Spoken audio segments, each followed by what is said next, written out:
throttle up. Every roger, go for deploy. Thanks to you and to everybody in the shuttle program. The crew is go for launch.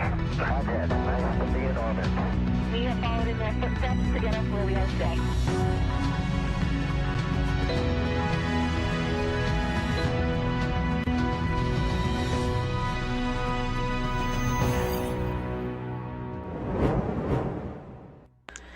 And Starliner has performed its final departure burns from the International Space Station, and it is on its way back to Earth. Good afternoon, and welcome to our live coverage of Starliner's return home. I'm Lauren Seabrook with Boeing. And I'm Brandy Dean with NASA. And Brandy and I are coming to you live from here in Mission Control in Houston, where we have just heard that we are goes across the board for our deorbit burn that will be coming up here shortly. And joining us in just a little bit, we have a team ready to go live from Starliner's landing zone in the western part of the United States. Starliner's flight test began back on May 19th when it launched from Kennedy Space Center in Florida aboard an Atlas V rocket. There's a replay of that launch there. After completing a series of technical demonstrations and engine firings to adjust its course, Starliner arrived at the space station and docked with the orbiting lab the next day on May 20th. Starliner's return to Earth will mark the completion of this uncrewed flight test and another milestone for both Boeing and NASA's commercial program as we work toward increasing our capability to launch humans to the space station from the United States. And earlier today, Starliner's incredible suite of systems powered up, and the spacecraft began its departure procedures in preparation for its journey home. Teams here in Houston, Florida, and New Mexico have been monitoring the spacecraft as it autonomously undocked from the International Space Station this afternoon around 1:36 p.m. Central Time, and it was flying about 257 miles above Singapore. It then began a series of departure burns to move away from the station, and it was quite the sight. Great replay there. Following Starliner's launch on the 19th, the teams here on the ground did see some unexpected behavior from some of the spacecraft's orbital maneuvering and attitude control, or OMAC thrusters, as well as its reaction control system thrusters. Specifically, 2 of the OMAC thrusters shut down early during Starliner's orbital insertion burn, and later in the flight, a couple of reaction control thrusters shut down early as well. However, Starliner has a total of 20 OMAC engines and 28 reaction control system jets, so there's plenty of redundancy to draw from. And we still want to learn as much as we can about what caused those thrusters to shut down, however. So after the Starliner exited the ISS approach ellipsoid earlier today, we sent some extra engine commands to try and gather just a little bit more data on how those thrusters are behaving. The flight controllers had Starliner command both of the OMACs that shut off prematurely, as well as 6 of the reaction control system thrusters, including the 2 that stopped firing early on our first day in orbit. After exiting the approach ellipsoid, each engine was commanded to fire individually, not all at once, starting with the OMACs. These thrusters are located on a service module, which we will be jettisoning shortly after today's deorbit burn. So the crew module can then make its way back to the Earth alone. So this was our last chance to check those systems out before we got rid of the service module. And those engine commands took place around 3:25 Central. It wasn't a pass-fail test, but really meant to gain just as much data and understanding of the service module before it's allowed to burn up in the Earth's atmosphere. I'm sure that our engineers will appreciate the information as we prepare the next service module for our upcoming crew flight test. For the deorbit burn, though, to ensure that everything goes exactly as planned, the ground teams have disabled the 2 OMACs that previously shut down and will only use the OMACs that we have complete confidence in. Based on the results of the test, however, the flight controllers decided to re-enable the 2 reaction control system thrusters, and we will have a full suite of 28 RCSs available.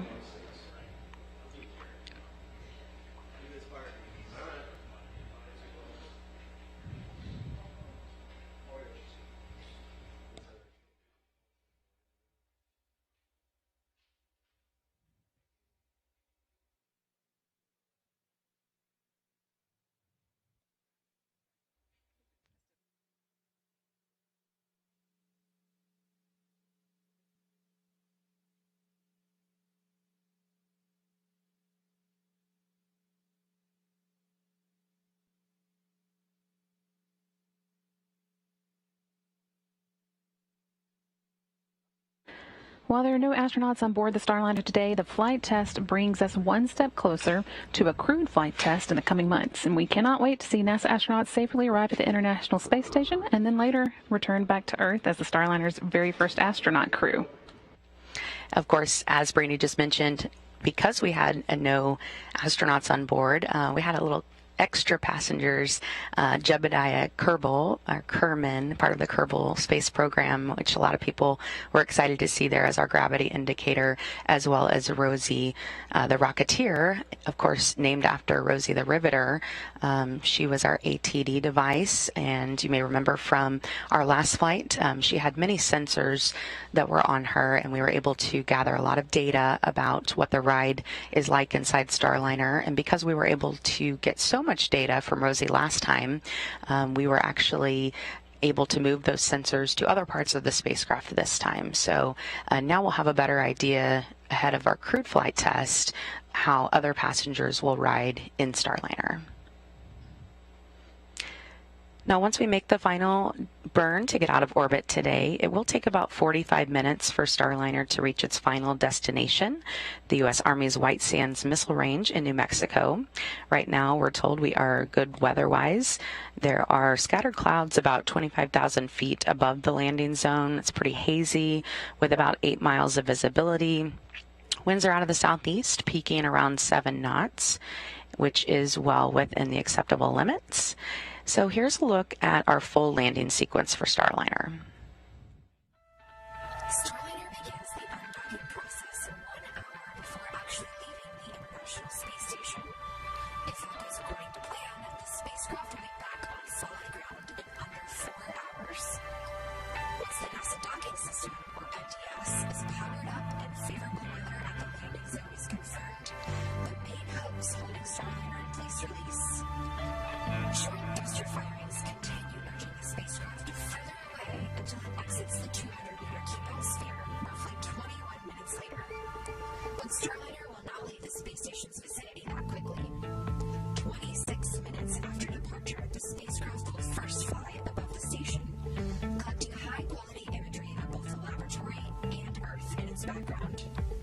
Then, 51 minutes after undocking, Starliner conducts the departure initiation burn and leaves the approach ellipsoid. At this point, Starliner is speeding toward Earth and setting up for a successful landing.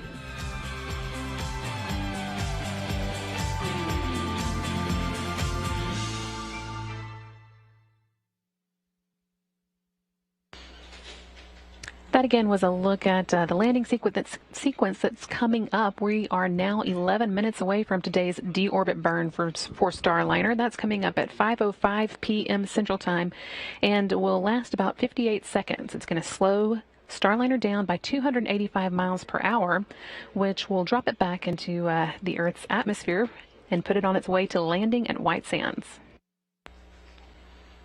And we are doing our best to establish a good signal with our team that is out at White Sands today. It can be a little difficult to get a great signal depending on where they are in the desert. So we do have a team of 3 people who will be coming to us live, 2 folks from the Boeing side and 1 person from the NASA side who will be out there in those White Sands bringing us a look at what the convoy looks like. They are setting up the convoy, and actually I'm told now we do have them. So we are going to go out live to our colleagues Dan Hewitt from NASA Public Affairs and Rosa Banuelos and Megan Gessner from Boeing. How's it going, guys?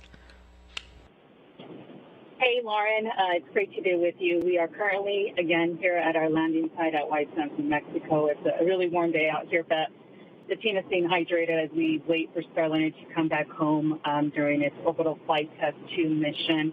As you mentioned, we are having a difficult time establishing a good connection, but as we continue to troubleshoot, we will come back to you, hopefully with some live feeds. The team is right now getting ready in the convoy position. We are establishing the different teams, and as soon as that crew module lands and all of its parachutes and all of the parts have jettisoned, we will begin the recovery operation. Yeah, we have an initial staging point that we were actually out here on Monday, and we were able to do some practice runs with the teams as they just have continued to prepare for this moment. And we got a late change last night. It moved us about 8 kilometers further north, from all of our gear, which was not able to move with us. So as Rosa just said, we'll be in and out with video probably, but you've got a couple of other assets that should allow everybody to see Starliner make its way home. And once we get in closer, we'll be able to walk you through all of the different teams, each one color-coded with a very specific job for this recovery. And again, as we get closer, we'll be able to break all of those down for you. And again, as I mentioned, we'll continue to bring you those live views. The landing and recovery operations will begin at a 500-foot mark, and then we'll move over to the 120 feet as we move forward to the crew module. So, again, we'll keep bringing you some live updates from our landing site here at White Sands Missile Range, and I'll toss it back to you, Lauren. Rosa, Dan, thank you so much. We really appreciate that. And it looked like we did have a shot there, seeing the White Sands. Yeah, let's go back to it there. So we are seeing some of the convoy that will be lining up and headed in to be the first to be on site there once Starliner makes its landing there in New Mexico. Definitely looks like a beautiful day for a Starliner landing. Yeah, really the weather, they said, cannot be better. We're in a good spot.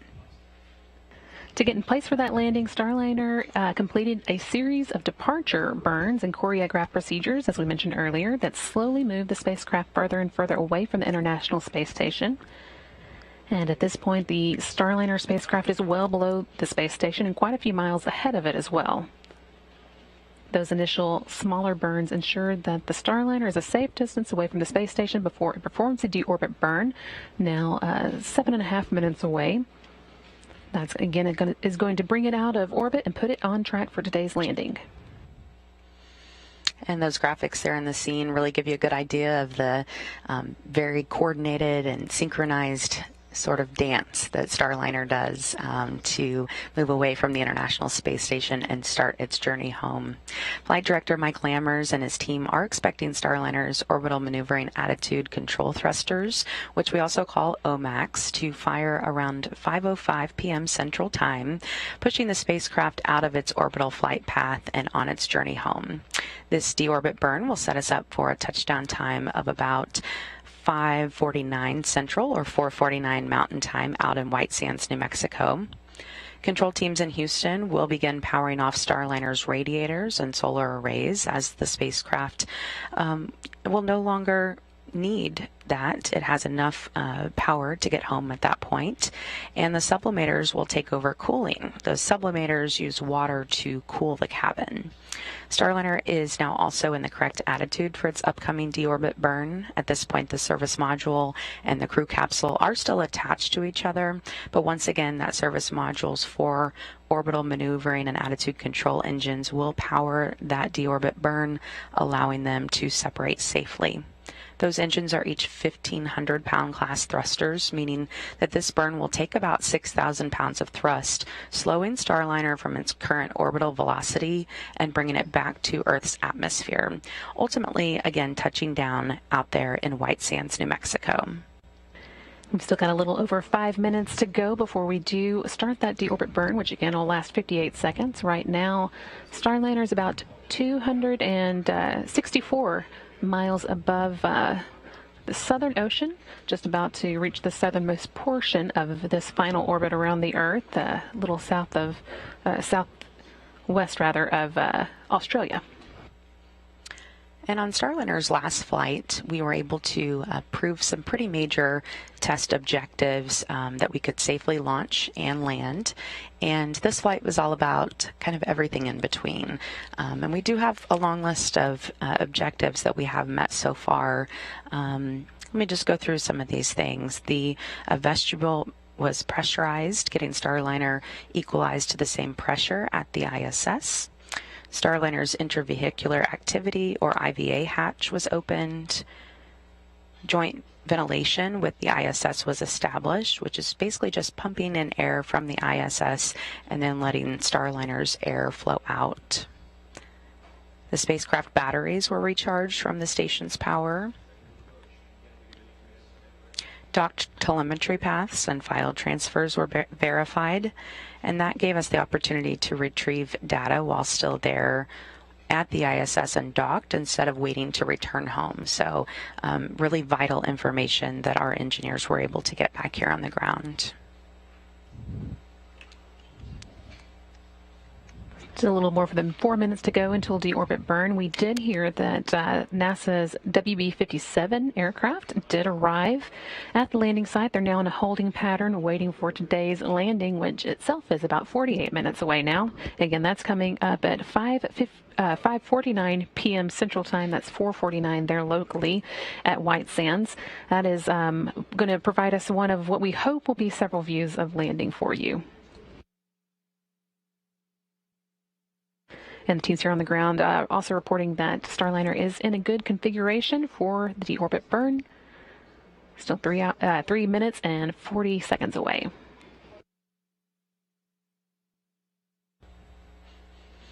And once Starliner does make that deorbit burn, it will be about 44 minutes from that point until touchdown.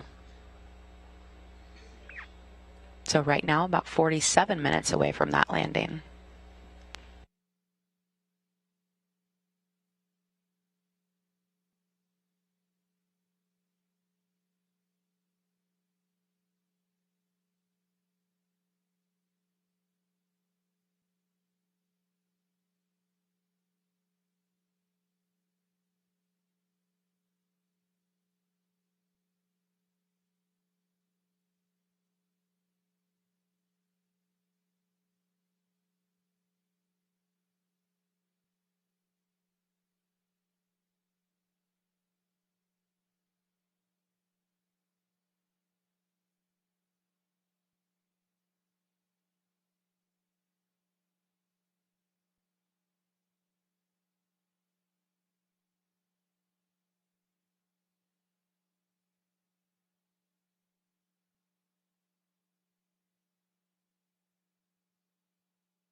Just 2 minutes to go now until Starliner's deorbit burn. That engine firing will begin at 5:05 p.m. Central and last 58 seconds, using 4 orbital maneuvering and an attitude control thrusters to slow it down by 127 meters per second or 285 miles per hour, enough to drop it out of orbit back into Earth's atmosphere and begin making a beeline to New Mexico.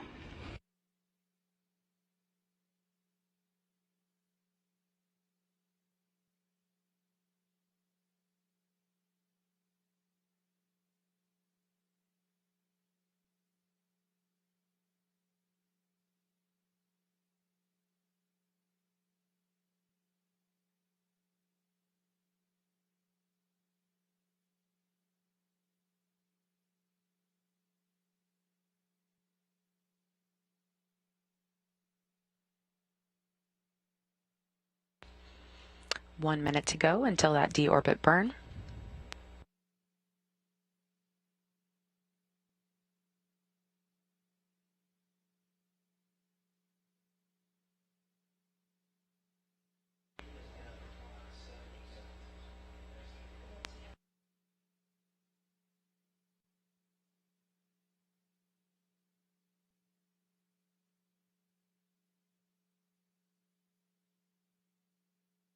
Thirty seconds left.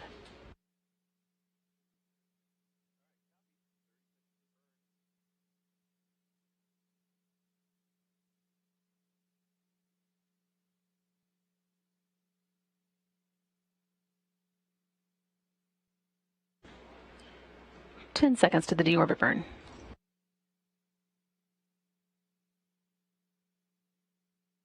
3, 2, 1.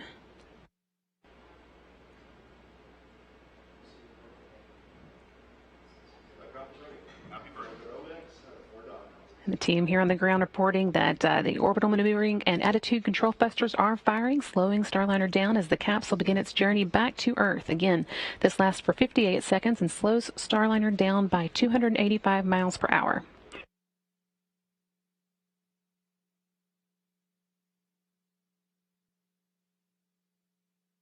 30 seconds now into the burn. You can see here on this graphic those thruster firings being depicted.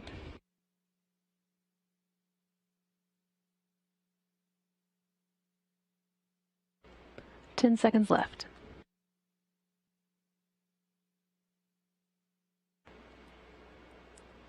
As those OMAC thrusters are firing, small reaction control system thrusters are doing the same, keeping the spacecraft in the correct position for the burn. And confirmed engine cutoff here on the ground. Flight controllers here in the room are reporting a good deorbit burn. Starliner is on its way home.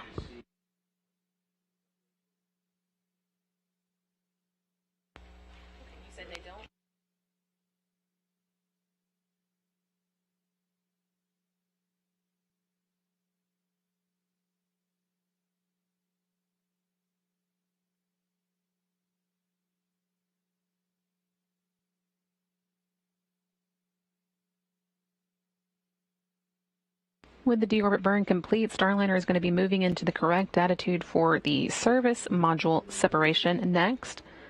For the deorbit burn, Starliner moved into an orientation that allowed its thrusters to fire against the direction of travel, like trying to swim against the current of a river. Now that that's done, it's adjusting so that its thrusters will be pushing it further along the direction of travel and helping the crew module move quickly away from the service module once the service module is jettisoned. That jettison is going to happen in just a couple minutes now, or about a minute, at 5:08 p.m. Central Time.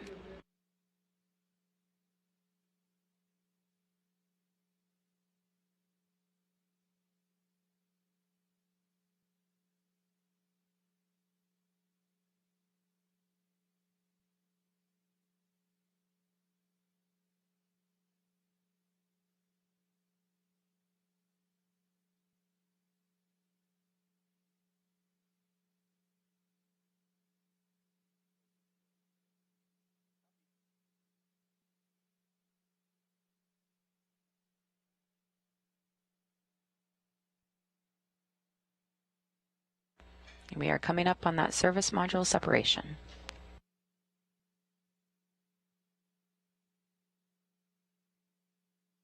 You can see Starliner moving into the right attitude on this graphic.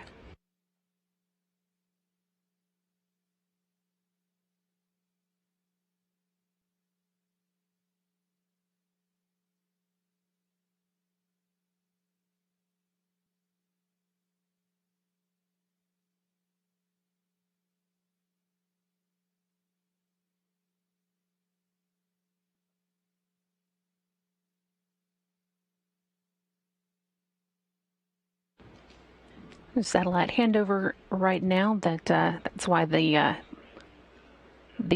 text on the screen went green, but we expect to have the service module separated by the time we get it back.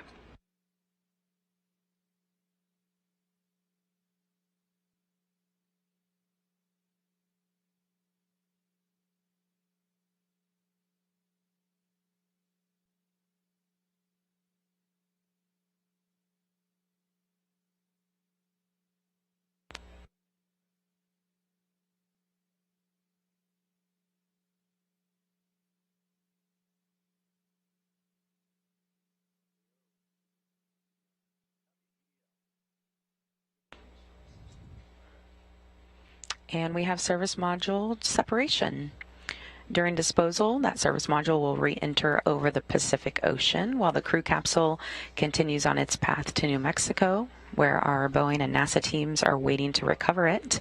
Starliner is now angling itself and its heat shield for re-entry. Entry interface is coming up next in about 16 minutes from now. That is the hottest part of re-entry, with Starliner's heat shield reaching 3,000 degrees. To protect Starliner from those heat loads, the spacecraft has what's called an ablative heat shield, meaning the outer surface of that shield heats up to a gas, which then carries the heat away from the crew module through convection. And at entry interface, the heat shield will handle those temperatures of about 3,000 degrees. And I've heard engineers refer to this as a game of threes because as I said, that the heat shield will handle the 3,000 degrees, but then it will convert that heat to about 300 degrees with only 3 inches of ablator. So if there were any crew on board during this time, even the hottest part of re-entry, the astronauts would really not feel anything above about room temperature inside the spacecraft.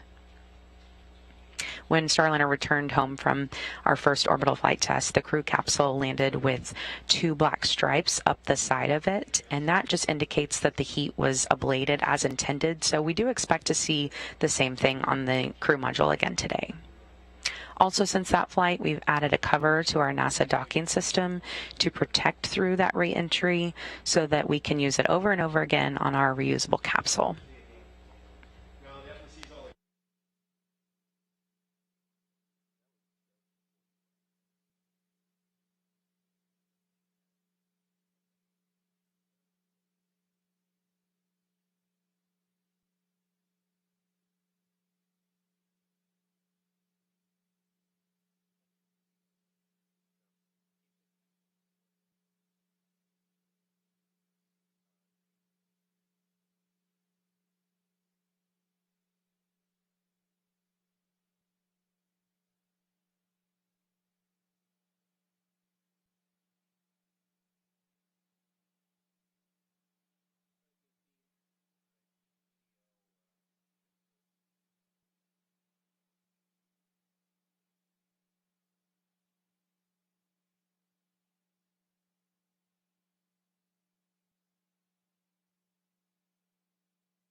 While there's a few minutes of quiet, we are going to toss to our teammates who are out in the New Mexico desert. We've got an update from them coming now. Dan, Rosa? Hey, thanks, Brandy. Rosa and I here, we're happy to get a connection as, again, we had to do a little bit of rearranging, but we're out here. We're ready. The team's very excited. We've been following along. We heard the deorbit burn happen, and we're real excited to see Starliner. It's going to be coming in over the mountains just over there. Pretty soon we're going to be seeing it on the horizon. That's right, Dan. As you can see, the team behind us is getting ready. Our individuals who will be wearing the hazmat suits are putting those on. Our gold team will actually be wearing these on as they approach the crew module. They are going to do a visual safety assessment to make sure there's no potential hydrazine leaks. They'll be using special devices to do a quick reading, and then they will let the rest of the team know that it is safe to proceed. The team has been out here for a few days preparing, setting up equipment. They've done a couple mission dress rehearsals, and we are definitely ready to go. Again, once the crew module has landed and all those parts have jettisoned and landed, we will move up to the 500-foot mark and then proceed to 120 feet and then move on to the crew module. Yeah, and as Rosa says, so gold team's first one in. We said everybody's color-coded. We've got a silver team. They're responsible for picking up parachutes, any other items like the forward heat shield that jettisons off. We've also got a red team. They've got all of our fire rescue. They've got the access platform for Starliner. They're also going to be the hatch open and NASA cargo folks who are also on hand here. You know what, Dan, something I do want to point out, we're standing at a very historical location. In 1982, the shuttle landed in the same location here at White Sands Space Harbor. And you know what, Starliner can now be part of that rich history, as again, we're bringing Starliner home after being at the ISS. And again, we're all very excited here. It's warm, but you know, that's not bothering us at all. We're ready to recover Starliner. I prefer this immensely to last time when it was about 19 degrees out here, so this is a lot more manageable. But so we're going to get into our cars very quickly, and the team's going to, again, we're going to hang out here. We're kind of at the outside of a big circle that's cleared here at White Sands prior to. That was Dan Hewitt out in the New Mexico desert, giving us an update on the activities that the landing and recovery teams are going through to get ready for today's 5:49 p.m. Central Time or 4:49 p.m. Mountain Time landing. As you can see, a little bit of technical difficulties, but we do hope to hear more from them before the day is over. Yeah, we will just hang with them a little bit, go in and out when we can. That signal can be difficult out there in the desert where there's not much around. So when we do have a healthy signal, we'll go out to them. And if we need to take a phone interview from them, we can do that as well. We have some options there. So also want to mention, you may have noticed they had on sunglasses. Besides the fact that it just looks cool, they are actually wearing those for safety today. That white sand out there can actually do some damage to your eyes, so it's important that they have on sunglasses while they're out there. And you can see some more of our crew there setting up alongside the convoy and waiting to recover the spacecraft.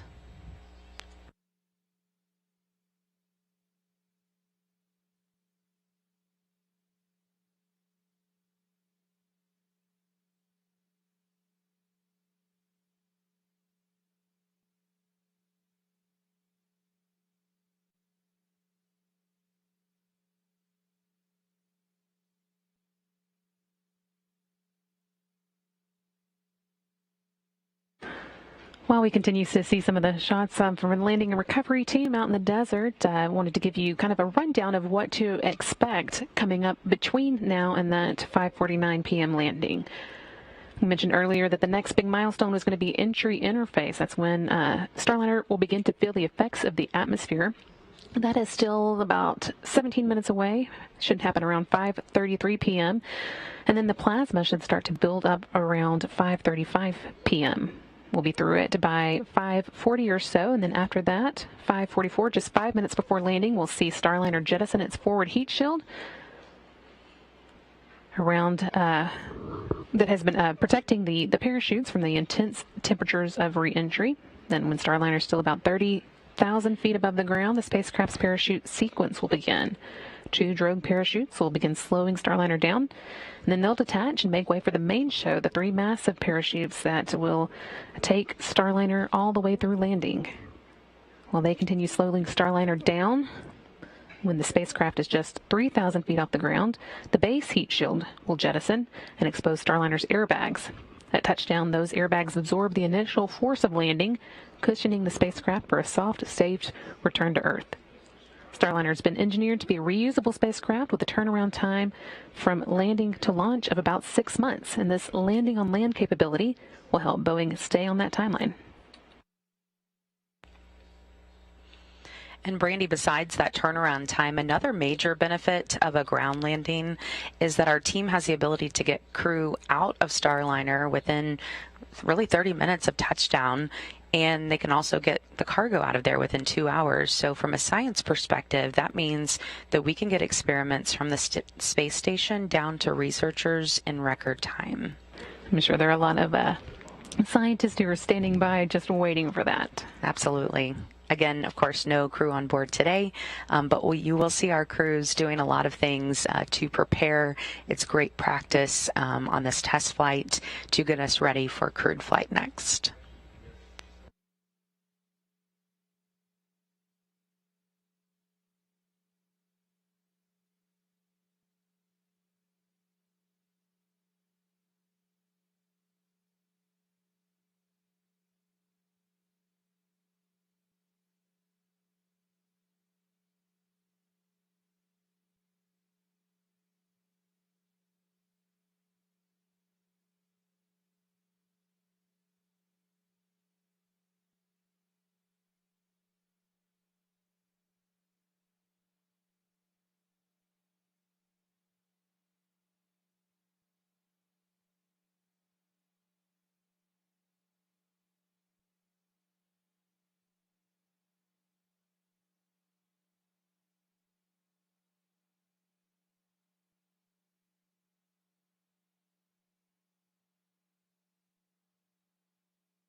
Starliner continuing to make its way back toward Earth following today's 5:05 p.m. Central Time deorbit burn. Everything looking good, going nice and smoothly so far.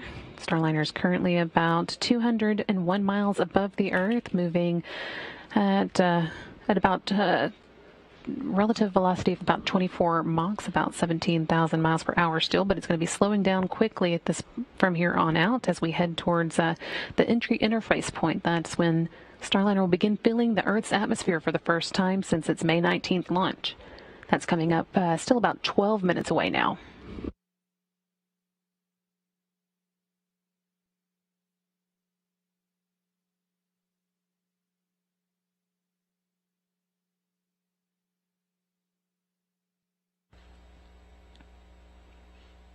Starliner will be bringing back with it about 600 pounds of cargo from the ISS, including 3 nitrogen oxygen recharge systems, or also called NORS tanks, and hardware supporting tissue engineering research. These are those tanks they'll be bringing back for NASA, as well as many other things that we sent up in cargo, some commemorative items that will be headed back to historically black colleges and universities across the country.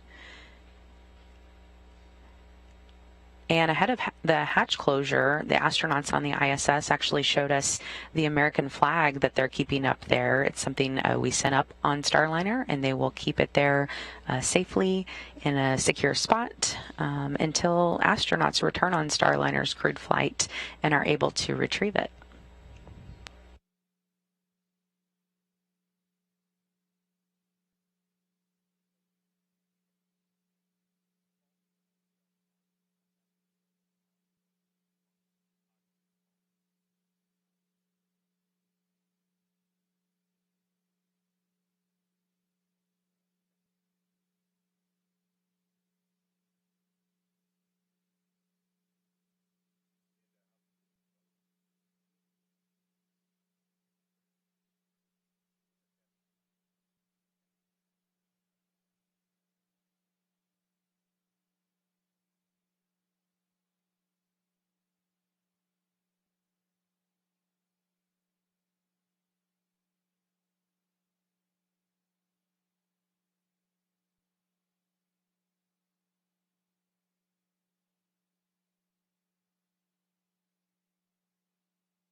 Less than 10 minutes to go before Starliner does begin to fill the Earth's atmosphere. As we have a few minutes, though, we're going to give you a good look at what to expect in the next few minutes in this package.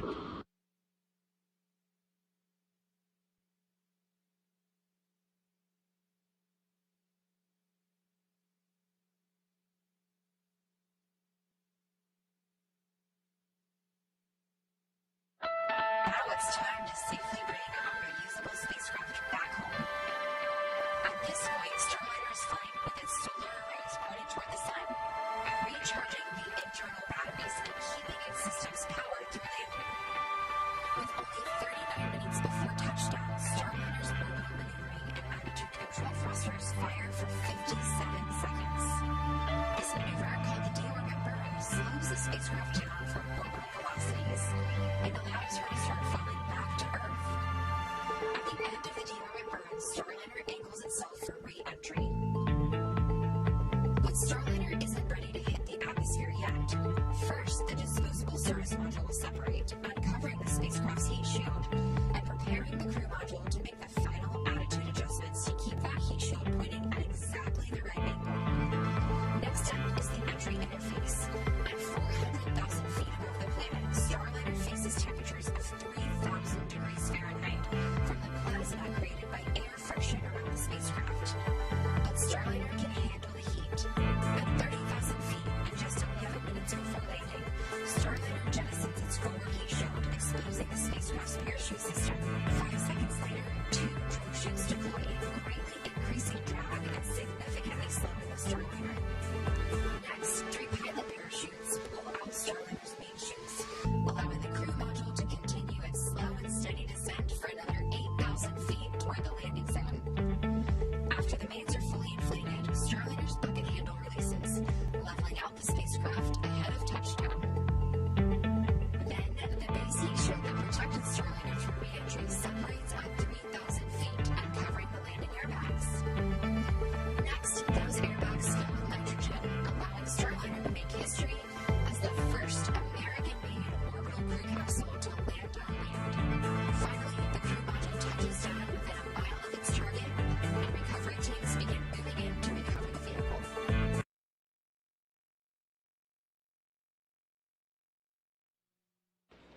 That was a graphical depiction of what we hope to see live here in just the next few minutes. We're about 22 minutes away from Starliner's landing today, and you're seeing here a view from NASA's WB-57 aircraft. They'll be hopefully providing us live views of Starliner's return to Earth. They took off from Ellington Airport here in Houston just before 3 p.m. Central to make their way to White Sands. They've attended many landings now and often give us great videos, so we're hoping to get some good stuff there. We are still about 6 minutes away from entry interface, and Starliner is currently about 140 miles above the Earth and dropping steadily just as it's supposed to. Yeah, and that shot will be the very first time we will see Starliner as it makes its re-entry into Earth's atmosphere. And before we are able to take some of those live views from our crews there in White Sands, New Mexico.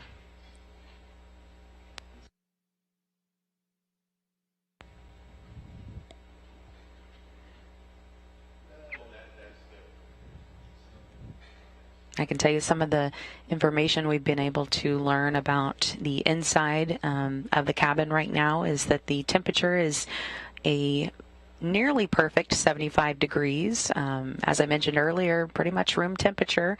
So if we did have astronauts on board, that's what they would be feeling, although they would be able to adjust the temperature themselves anywhere between 65 to 80 degrees Fahrenheit based on crew preference, and whoever wins their choice of a little bit colder or a little bit warmer.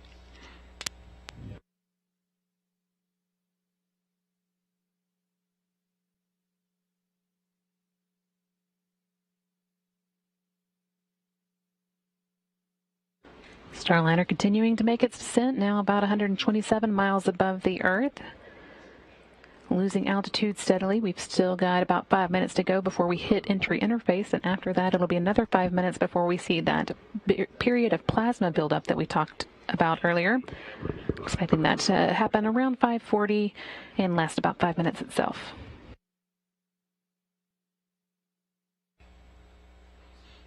And after entry interface, things will start happening just a little bit quicker, and the closer we get to the ground, the more things will happen pretty fast.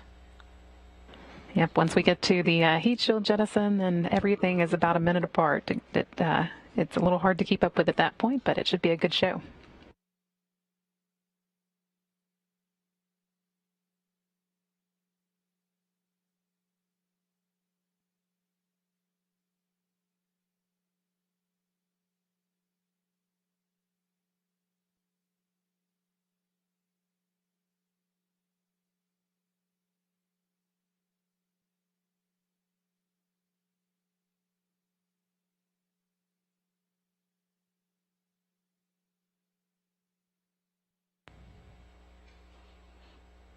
As I mentioned earlier, we have been marking off a lot of test objectives that have been met during this flight test over the last few days. Another one, the vision-based electro-optical sensor and tracking assembly. You may have heard it referred to as VESTA, and flight data files transferred from the Starliner to ISS for downlink.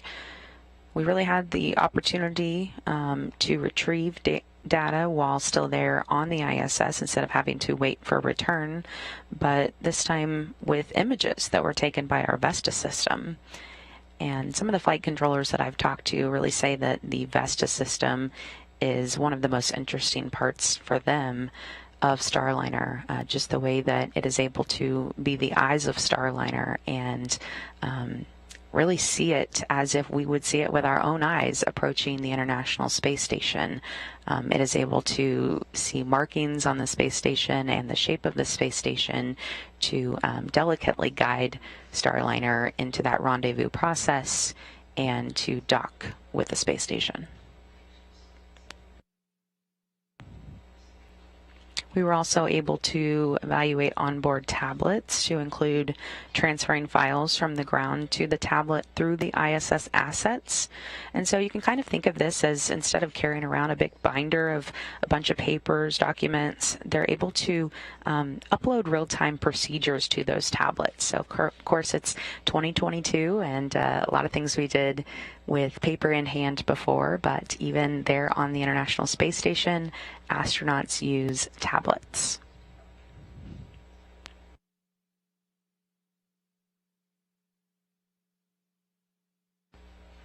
And we are just under 2 minutes to that entry interface.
"30 seconds to go now until entry interface."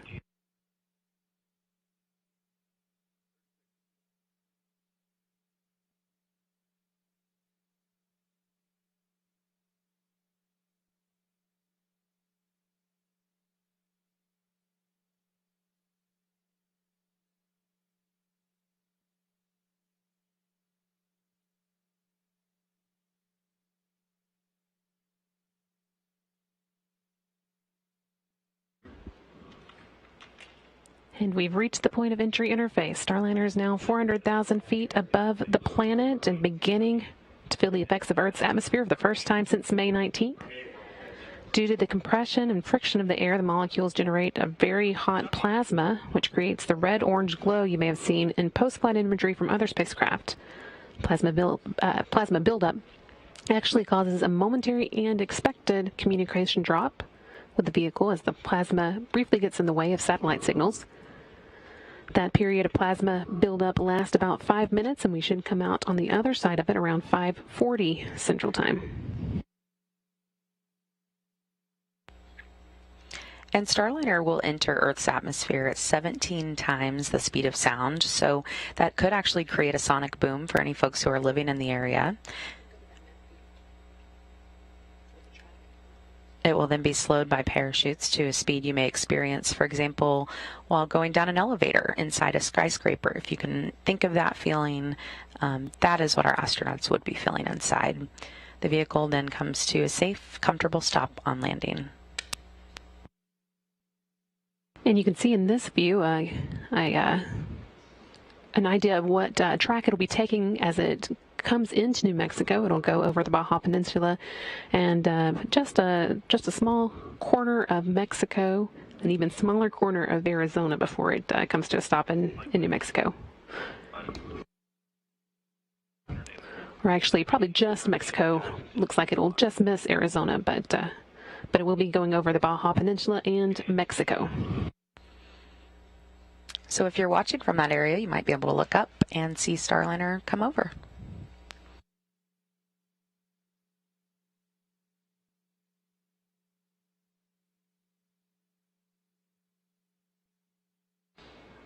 Hearing reports that the landing and recovery team is receiving data from Starliner at this point. We'll have a few minutes where things are still reasonably quiet, and then a lot is going to happen at once with the forward heat shield jettisoning to make way for the parachutes to begin deploying. We're in the final stretch now, though, of the landing of Starliner's second orbital flight test, with landing now just 13 minutes away.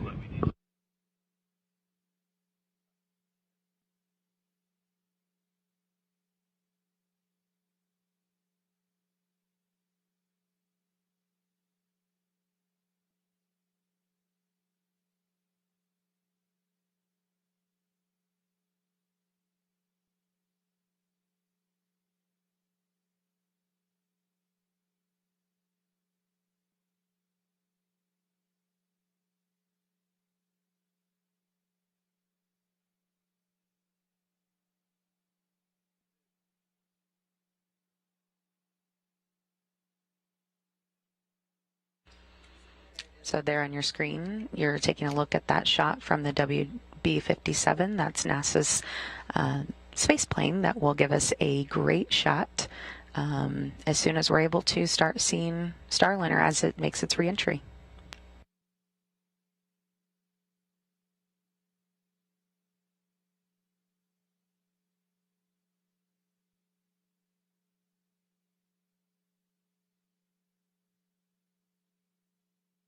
We are now about 12 minutes away from landing.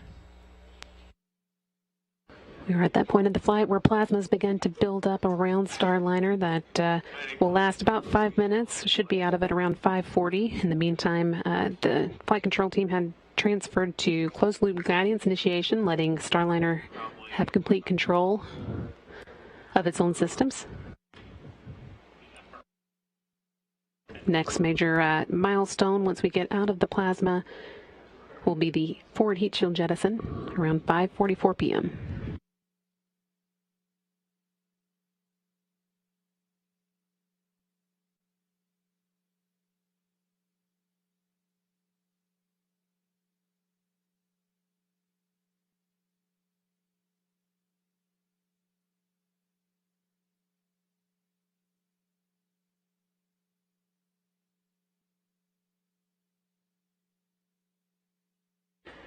Seeing a shot here from ground trackers in New Mexico. This will be another one of the views we hope will show us Starliner as it comes in for its landing in about 10 minutes now. And this just a view of the desert, and this is where the landing and recovery teams have been getting ready to deploy out to the landing site once Starliner does touch down.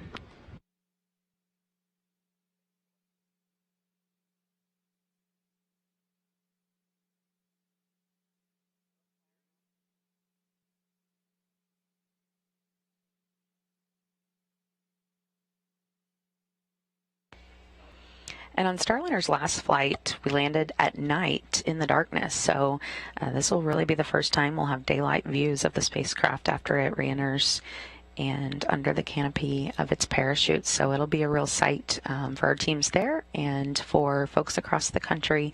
Our first time really to see Starliner coming down in broad daylight.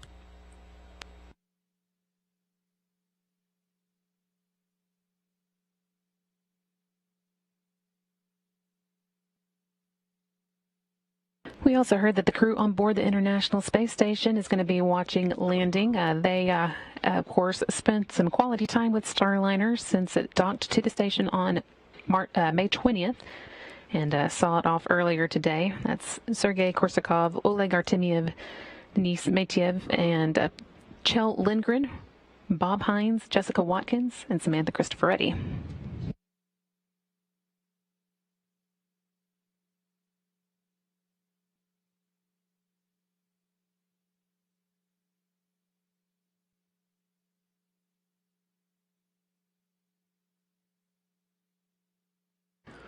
Once again, receiving data from the Starliner now that it's passed through that plasma buildup. Everything going well as it makes its way across this track that you can see, heading towards a landing in the New Mexico desert.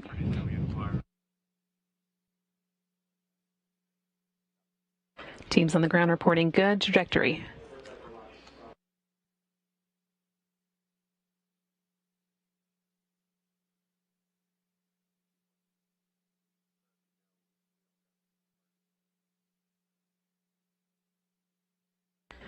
And there are our very first shots of Starliner from the WD-57. Starliner's still got about 8 minutes left in this flight and hasn't even begun deploying its heat shield yet. That'll start here in just the next few minutes. Still about 3 minutes away before the first parachutes begin to deploy, and of course before that we'll see the forward heat shield come off. But everything going well. Teams here on the ground seeing good data, and hopefully we'll get a better and better view as it gets closer.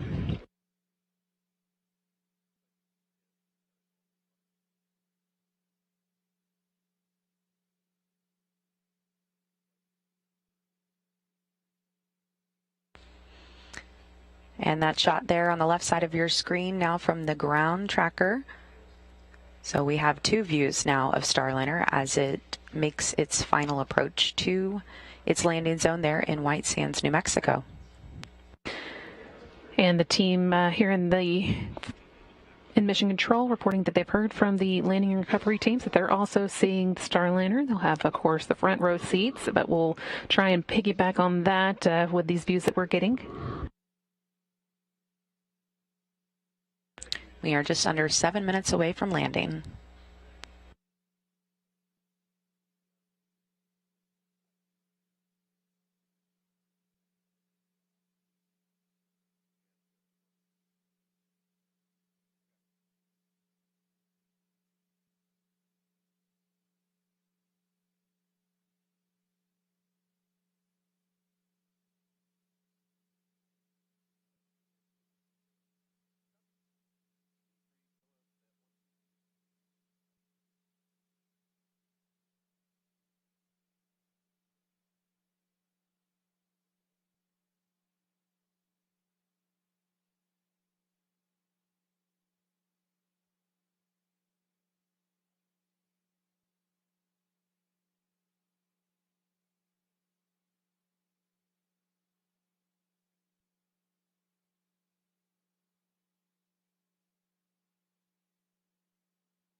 Switching back to this graphic for just a moment as we wait for the forward heat shield deploy.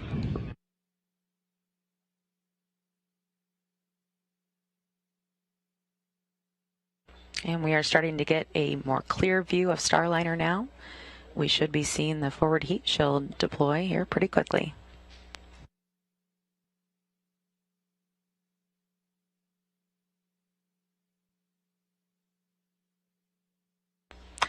And the forward heat shield has now jettisoned. That heat shield protected the spacecraft through those thermal loads during re-entry. And drogues are out. 2 drogue parachutes slowing Starliner's speed and drag. They're going to reef to a wider opening and slow Starliner down enough for the main chutes to deploy in less than a minute.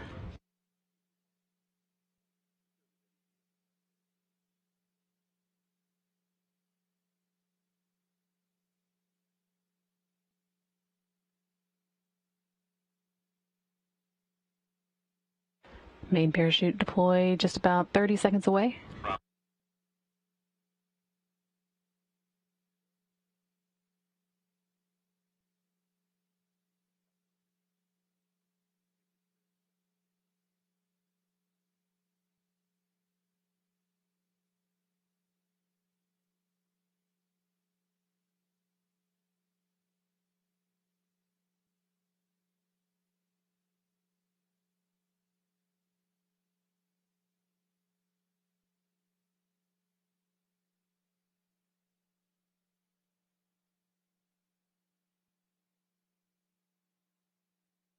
View here from the ground tracker.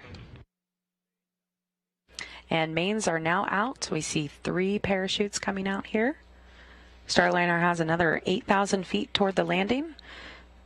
Those 3 parachutes are starting to inflate now. You can see them right there on your screen.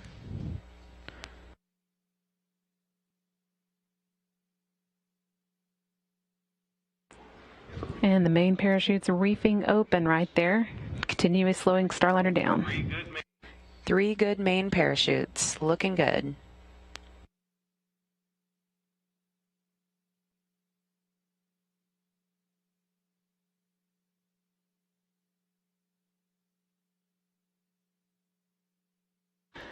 Starliner will be drifting down for another 2.5 or so minutes before it makes its touchdown, but all going smoothly.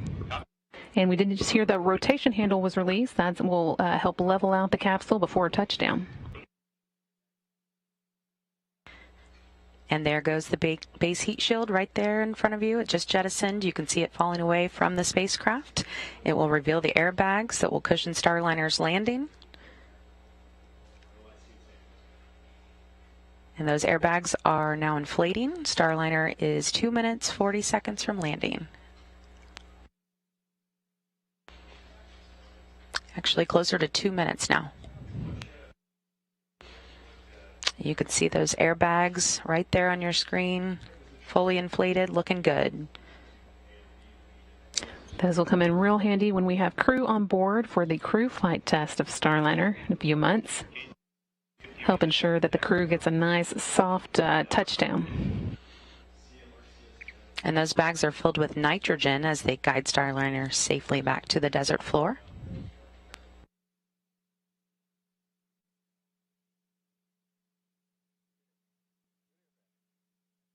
Flight controllers here in the room reporting good airbags. Everything going exactly how we want to hear it.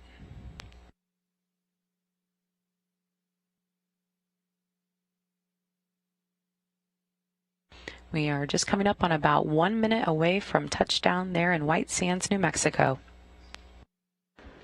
Exact touchdown time will vary a little bit depending on the winds at the landing site, but everything's going smoothly.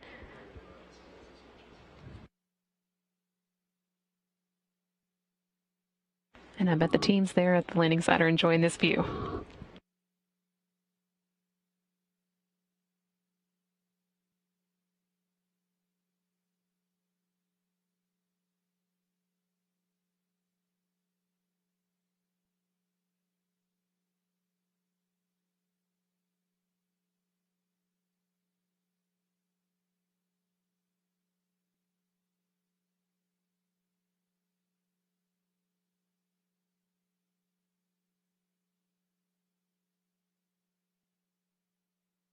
Continuing to see views from the ground trackers on site in New Mexico. Just seconds left. You can see the mountains coming into frame there. We're getting very close to the ground. And touchdown, Starliner. We're touching down in the desert of New Mexico, marking the completion of Orbital Flight Test 2. And that touchdown coming at 5:49 p.m. Central Time, almost exactly 6 days into the mission. Just a beautiful touchdown in White Sands this evening. Our landing recovery teams will now wait for clearance before making their way to the vehicle. And we can hear some clapping and cheering in the other room.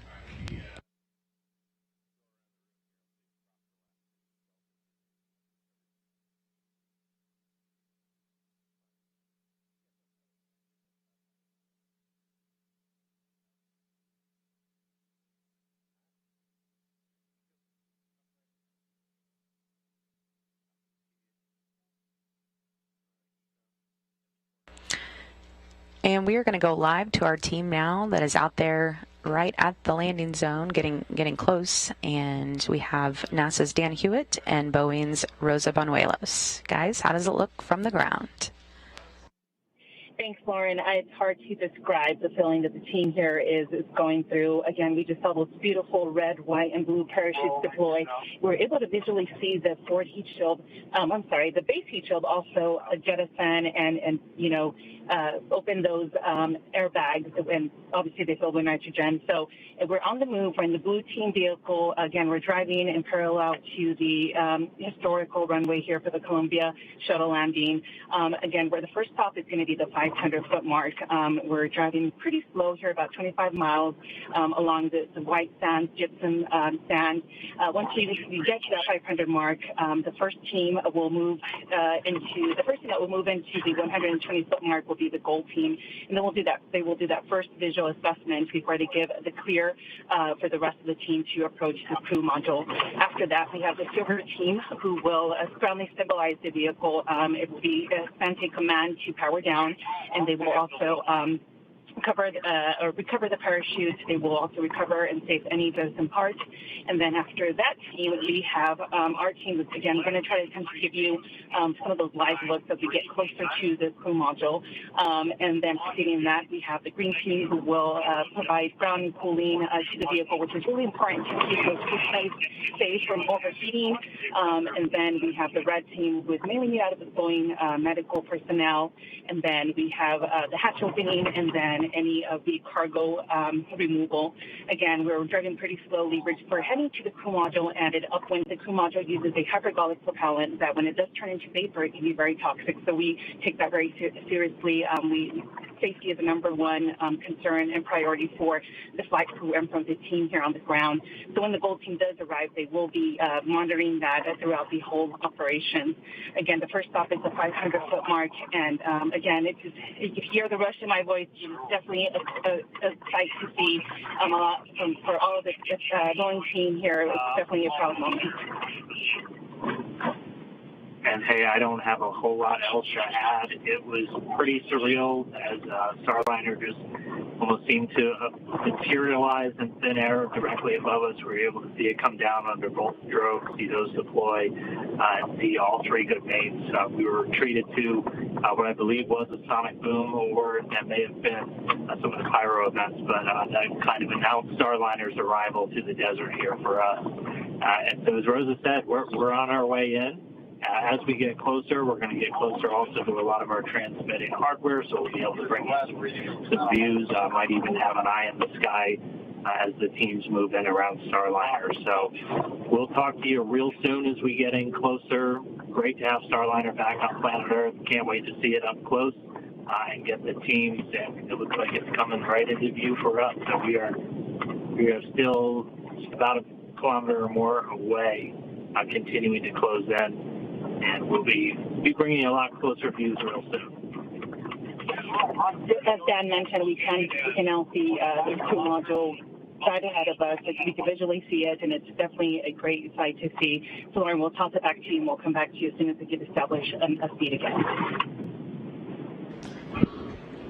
That was Dan Hewitt and Rosa Buñuelos from NASA and Boeing, respectively, giving us a report from the convoy currently making their way out to Starliner as we speak.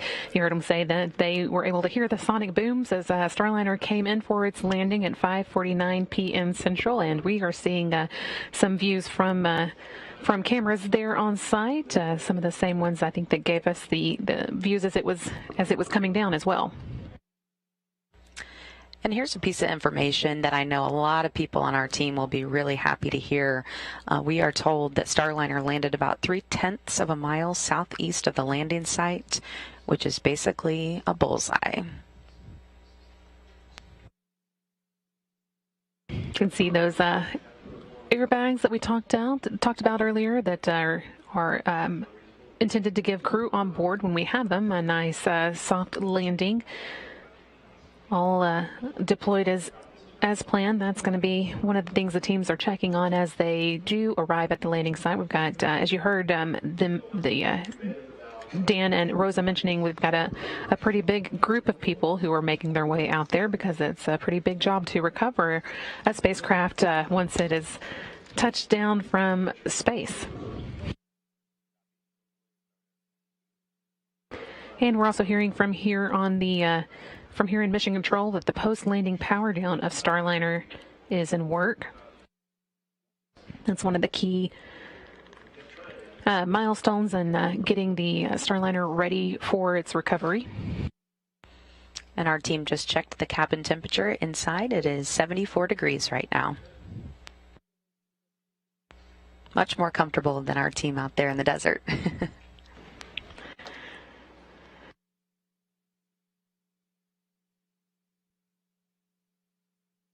And you may have noticed just a few seconds after Starliner made its touchdown, the main chutes fall away from the spacecraft, and that just keeps those chutes from catching any wind that could drag the capsule, which obviously makes things easier for the landing team as they begin to make their way toward the vehicle and start their procedures.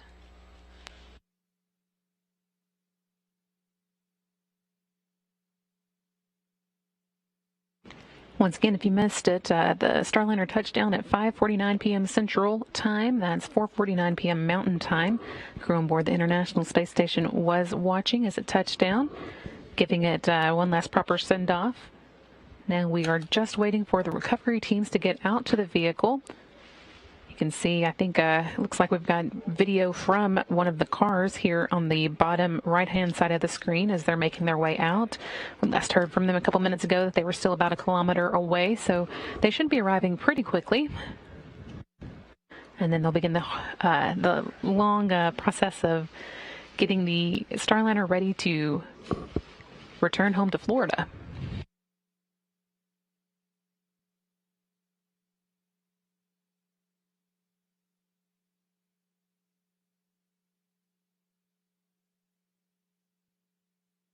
One of the major benefits of being able to land on land like this is not having to battle that harsh salt water that could be, have an impact on the spacecraft in the water. And of course, this is a reusable spacecraft. We plan to reuse it up to 10 times.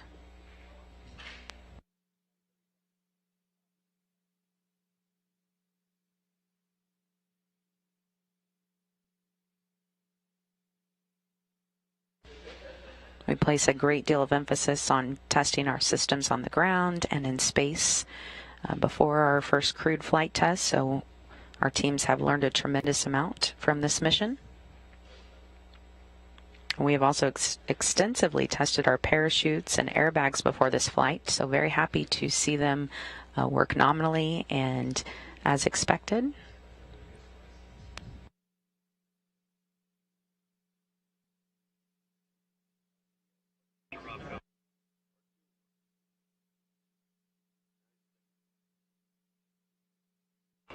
Starting to see some of the recovery teams arrive.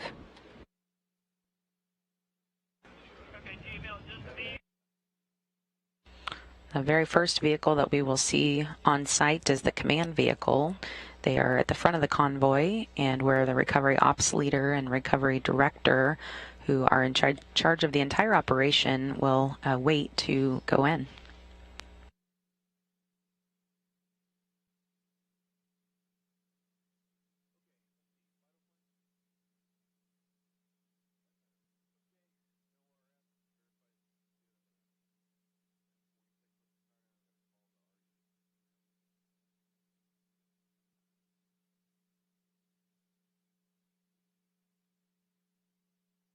Power down of Starliner is still going on, getting everything turned off so that the team here in Houston can turn the vehicle officially, the spacecraft officially, over to the recovery team, who we can see is just arriving here in the top right-hand corner view.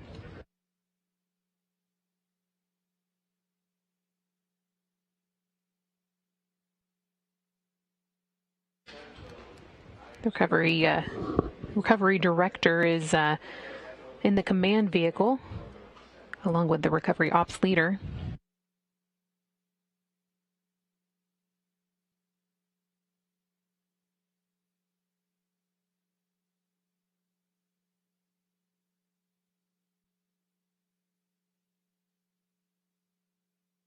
Now you see a lot of that team starting to arrive on site there.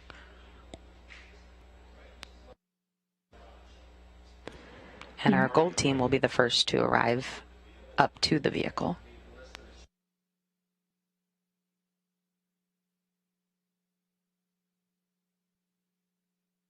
As you heard Dan and Rosa say, they are the first to the vehicle, so they do a sniff test for hydrazine, making sure that there's none of that in the air that could hurt any of the recovery team members. They'll be wearing hazmat suits to protect them from any they might find. Hopefully that'll be clear, though, and then the rest of the team members can begin moving in.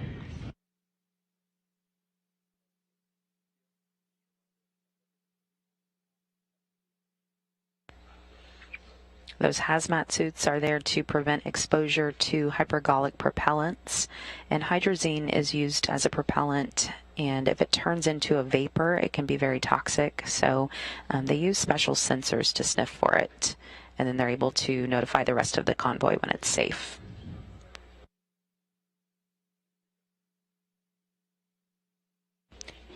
That team will also check the wind to make sure that the entire landing and recovery team is staged uprange from the direction the wind is blowing, just for an added set of protection there.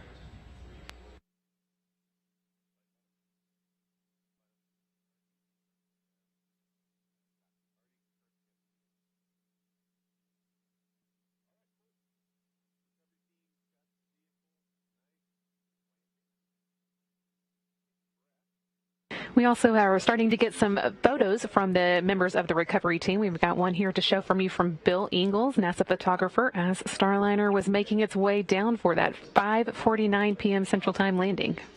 This again is one of the photos just coming in from the recovery team. That's a good indication that they are getting set up and starting to get a good connection back to us. Hopefully we'll get a few more updates from them as we go on through the recovery process.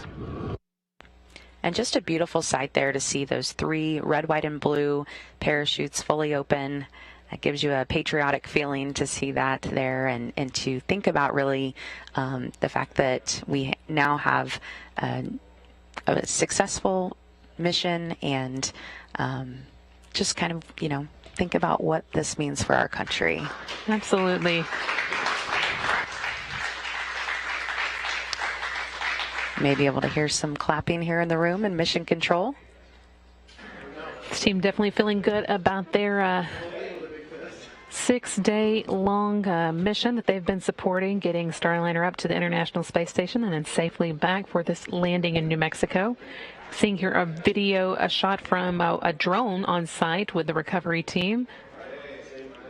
Much clearer than our other view. Very nice. Yeah, we're getting now some close-up views of Starliner there on the ground. And back with the recovery team now. Again, they are starting to get staged, and will be taking control of the vehicle now. Just like we have a flight director here in Mission Control, there's a recovery director on site there who will be leading operations.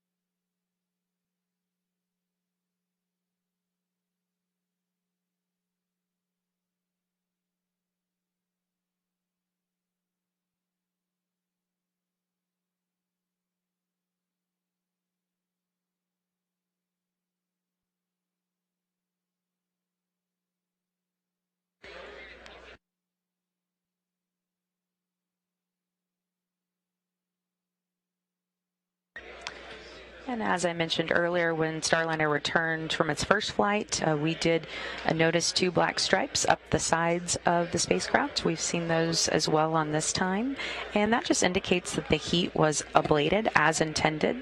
We expected to see that. It's a good thing to see that. It means that that ablative heat shield did its job. Ablative heat shields wear away with the heat and take the heat with them rather than letting it transfer to the inside of the crew module where the crew needs to be protected. And you can start to see there some of the gold team making its way out of the vehicle, and will soon be coming over to the spacecraft to begin its checks.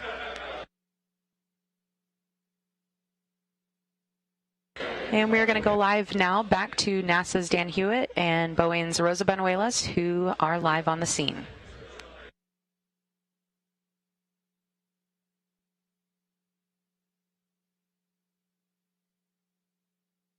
Dan Hewitt coming to you guys live now. So we're just about 500 feet away, and the convoy has paused. And as we talked about, so the Gold team is in there right now. They do a sweep up close around the capsule looking for any hydrazine fumes.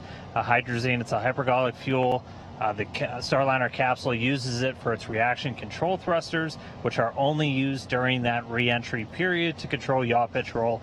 They go in, make sure there aren't any leaks, any fumes, anything like that, before the rest of the team start to make their way. That's right, Dan. As you can see probably in your camera views, they're dressed in hazmat suits, and they're going to do an initial sweep. They're doing that right now as they're walking around the crew module. You can see those airbags are inflated, and they're going to take their time to do that. Obviously, we want to keep the team safe, and once they do that, they're going to give the next team that go to proceed, which is going to be the silver team. And again, they're going to ground and stabilize the vehicle and make it safe for the crew to actually touch the crew module as well. So we're going to continue to see this live. As you can see, the parachutes are to our direction, to the left here, and the team that will be safing and recovering those parachutes will be the silver team as well. So when it's their turn to come in, you'll see them working off to the side, gathering those parachutes, doing their assessment as well. Yeah, and they're going to be collecting up that base heat shield, which actually landed probably only about 200 feet off to our right, so that's super close. So if we were able to get some views of that on OFT1, and we'll do our best to get you some views of that as well. So after Silver Team's able to do that, you're going to start to see a lot of the convoy moving in. We've got a green team, which I don't know if we've touched on yet, but they're bringing a lot of equipment with them. They're going to put up an environmental enclosure. It kind of looks like a bounce house. It's just to go around Starliner, helps to provide it some extra cooling, and also just protect it from the elements as we're out here. As again, this vehicle is going to be reused. Any steps we can take to just kind of isolate it from the environment will help in that refurbishment. And they're also going to be setting up an HVAC system, providing some active cooling to the capsule, as once it's powered down, it's not using any of that active cooling on board. And I did just get word that we are going to have the silver team move in to cut the riser, and that is the connection that is still connected to the parachute. So you will probably see that in your shot. It's practically like a string, and they will be going in there and doing that procedure as part of their recovery operations as well. So we're going to continue to see the different teams do their different procedures, and we'll report as we see different steps here. Yeah, we've got a big squad also, the red team. They'll be bringing in probably some of the most visual hardware, a lot of the really big stuff. They've got what's called a MAP, a mobile access platform. It will look very similar to just a big yellow platform with some stairs. That's what's going to give them direct access to that hatch, as your hatch lead is also on the red team. They're also going to be driving up the medical truck. Obviously, we don't have any crew on board today, but we're going through all of the motions of this to practice just for when we are flying crew. And so they'll back that medical truck up, and that's what we're going to be using once we have crew on board. That's going to be kind of their first steps out of the capsule and into there. Also, the hazmat has been complete. Everything is nominal. Again, this team did that first initial assessment, and they're going to continue to monitor for any potential hypergolic leaks. Again, making sure the team is safe out there from the crew module. And so everything's looking great out here. It's still very warm. As you saw us before, we're wearing sunglasses. It's really bright out here. And so we're protecting our eyes. We're keeping safe, drinking lots of water as we, again, welcome Starliner home from its orbital flight test 2.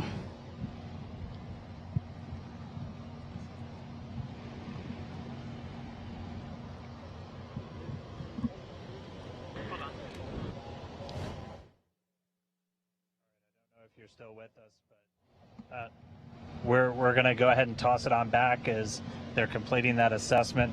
We're going to get back into our cars and be able to move in a little bit closer, and then we'll rejoin you very shortly. And you may have noticed there as that drone flies over the base heat shield that really dropped away not too far from where Starliner landed. You may have heard a lot of clapping in the background here. Boeing and NASA leadership have made their way into mission control, and there is quite the celebration going on in here. Flight Director Mike Lammers congratulating his team on a successful flight and touchdown. Again, that came at 5:49 p.m. Central Time.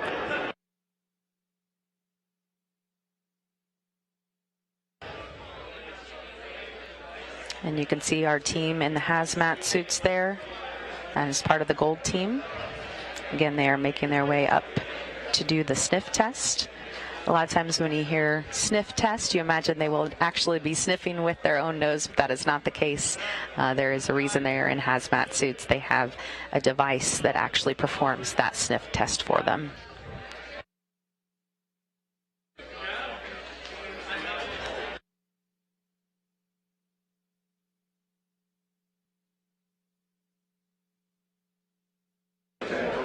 As Dan Hewitt mentioned, the ground team is now off and moving in closer with that sniff test coming through all clear.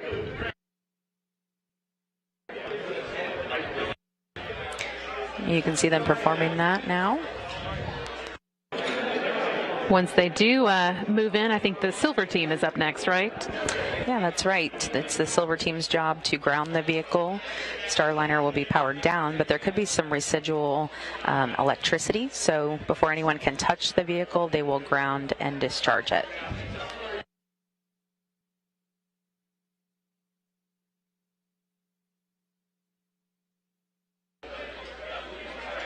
Just a great shot there. As I mentioned earlier, during our last flight, we landed during the dark and in the middle of the night. And so this is the first time that we've been able to see just such clear pictures of Starliner's crew capsule there in the desert of white sands. You can see that black stripe I mentioned, which is just kind of a badge of honor. It lets us know that the engineering done to protect that spacecraft during the hottest part of its reentry did its job.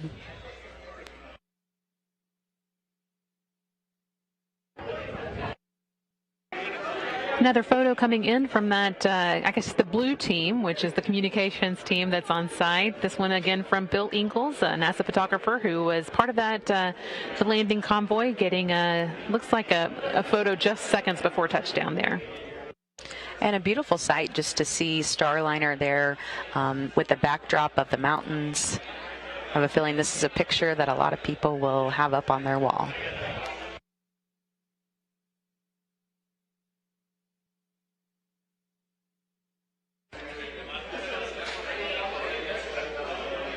We will stay with our team out on at the landing site until the hatch is opened. That will be done by the red team, so that's the team we'll pay most attention to.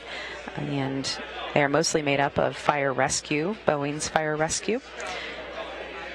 The mobile access platform will get backed up to the hatch on the crew module, and that's able to give the team access there. If we did have astronauts on board today, this is the part when they would start to exit and be taken directly into the medical truck for any post-landing medical checkups. But we Speaking of astronauts who could be on board, I think Butch Wilmore is there with the team. He's one of the first up to fly on board Starliner, getting a good look at what he could expect from a Starliner touchdown. Butch telling us that he was very jealous of Rosie getting to ride in the commander's seat today, and I'm sure he will have some more words for her once he gets to get up close there to the spacecraft.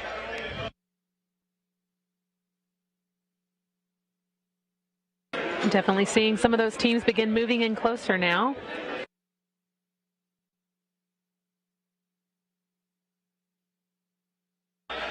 You may be able to tell some of the flags that are on each of those trucks that differentiate which team we're talking about. As we've mentioned many times, they are designated by color. And so that'll give you a good indication of which team's turn it is to come in and do their part to get the spacecraft ready for more folks to come in and eventually open that hatch.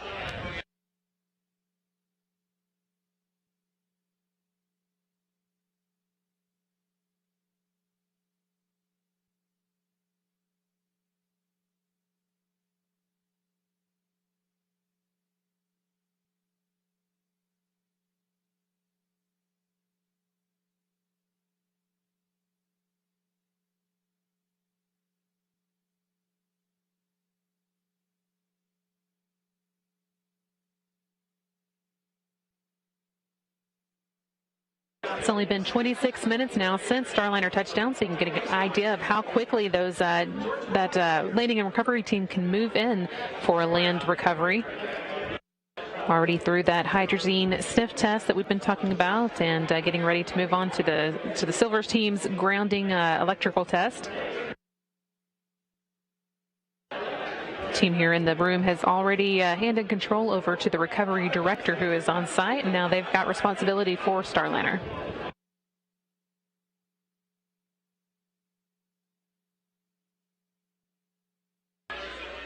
The spacecraft landed just 0.3 of a mile southeast of the landing site today, which they consider pretty much a bullseye, exactly where we want to put her, down in the desert. Of course, being so important that we're able to show that our autonomous spacecraft can perform as we plan.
And we have confirmation now that the Silver team has been able to ground the vehicle, and ground cooling has now been established.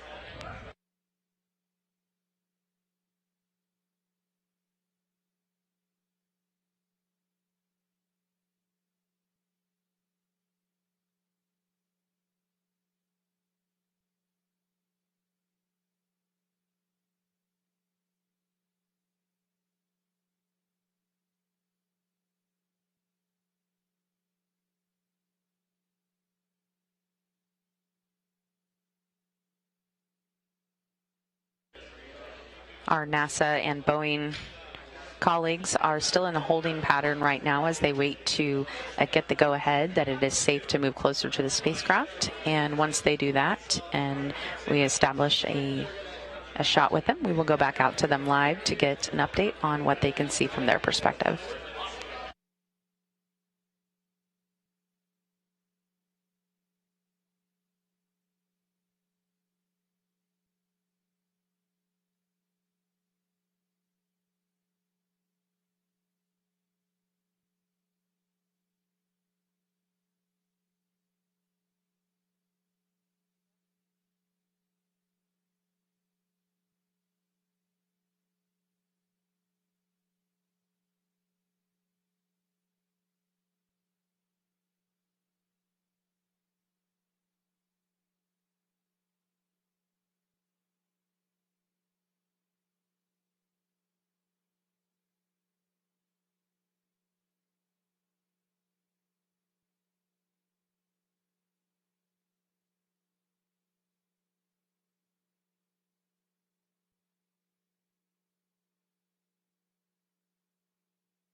And you may have noticed there that our teams have backed away from the spacecraft. They are doing so after detecting a very low amount of hydrazine. We're just giving it time to burn off. And then our teams will move back in when it's safe and begin those procedures. Again, Starliner landed at 5:49 Central, 4:49 Mountain Time today, just about 41 minutes ago in the deserts of White Sands, New Mexico. We have several teams that will be moving in shortly to go through a list of procedures, starting with the gold team. That's the team that we did see just a short time ago doing that sniff test for the hydrazine. They do this with a device while wearing protective gear known as hazmat suits, just to prevent any exposure to that hypergolic propellants. Hydrazine is used as a propellant, and if it turns into vapor, it can be very toxic. So we use special sensors to sniff for it, and then they will notify the rest of the team when it's safe to move in. They also check to see which direction the winds are blowing so that they can make sure and set that entire landing team up uprange from those winds.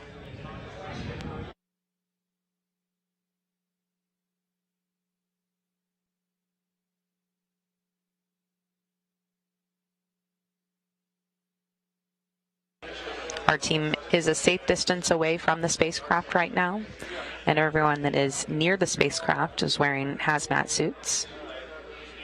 That, of course, was the gold team that we did see wearing those hazmat suits. We have a live look from the drone again up in the right-hand corner of your screen, and a ground view there on the left side. And you may see an ambulance down there on the bottom of your screen. That is a normal part of the convoy. When we do have astronauts on board, they will be getting medical checkups as soon as they land. And a lot of practice is going into this time. Even though we don't have astronauts on board, there are a lot of things that our team is running through as if we do, so that they get some extra practice in before that crewed flight test.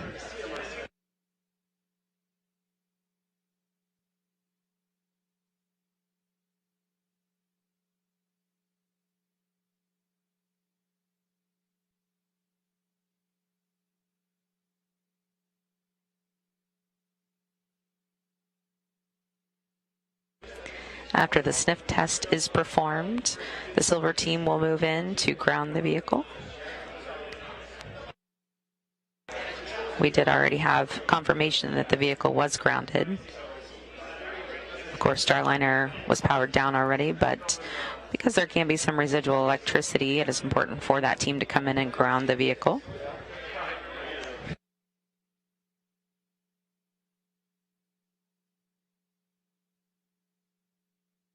You could see a look back in here at Mission Control, where a lot of the NASA and Boeing team members and leadership have moved their way in to congratulate the flight controllers on the mission.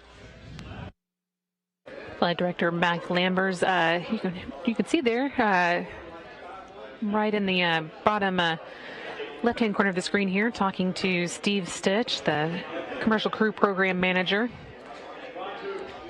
Lammers has officially handed over control of the vehicle, so his part today is done. He's now enjoying handshakes around the room. The team has really been happy to see Starliner safely home, all feeling good about the work they've done over the course of this mission.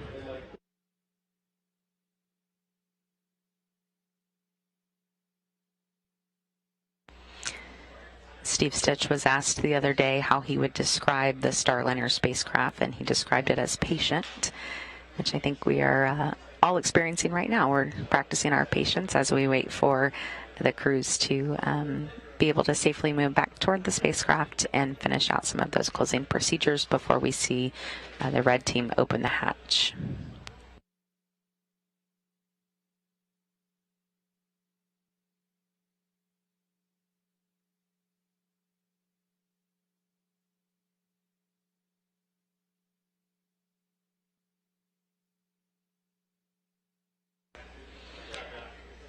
once our team is back on site, and they do perform that sniff test once again to make sure that there's been time for the gas to burn off from the hydrazine. The green team will move in, and they will hook up the HVAC trailers to the crew module to get that ground cooling going. But their first job is to put an environmental enclosure on the crew module. You may have heard our teams talking about that earlier, that it kind of looks like a big inflatable or a big bounce house that goes up around the crew module there. They will wrap it around and get cool air into the module to make sure that the vehicle and its critical systems don't overheat there on the desert floor.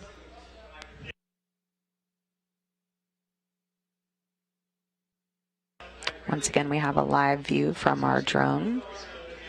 Looking over the landing site, you can see the full convoy. You can see the parachutes that were cut away as soon as we landed after a few seconds. And there in the middle of that screen, you can see the base heat shield that was jettisoned and fell to the desert ground just not too far away from the spacecraft.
This being a flight test, our teams have really learned a tremendous amount of vital information about Starliner as we had our first rendezvous with the International Space Station and then docked with the International Space Station.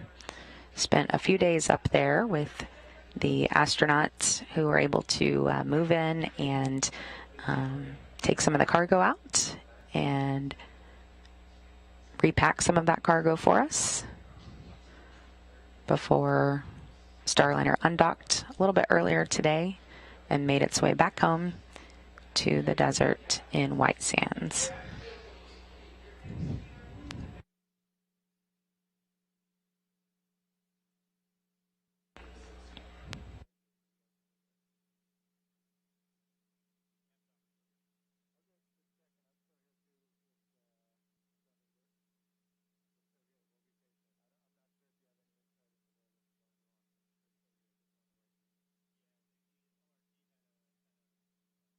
And you can see the gold team there moving back toward the spacecraft to perform another sniff test with that device.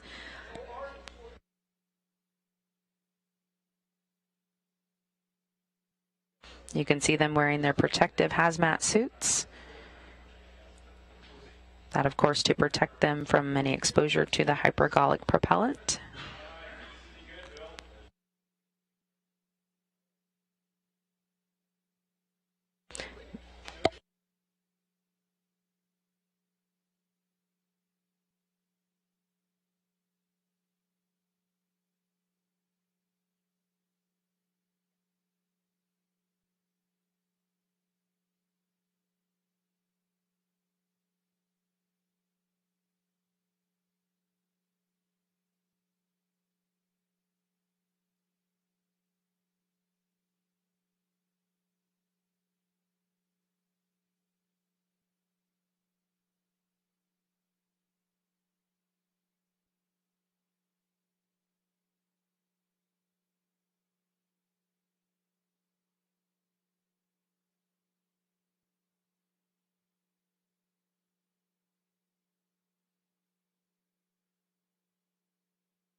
While we wait to hear the results of this latest sniff test, we're going to toss it back to Dan and Rosa, who are there on site, a safe distance away, to give us an update. Dan?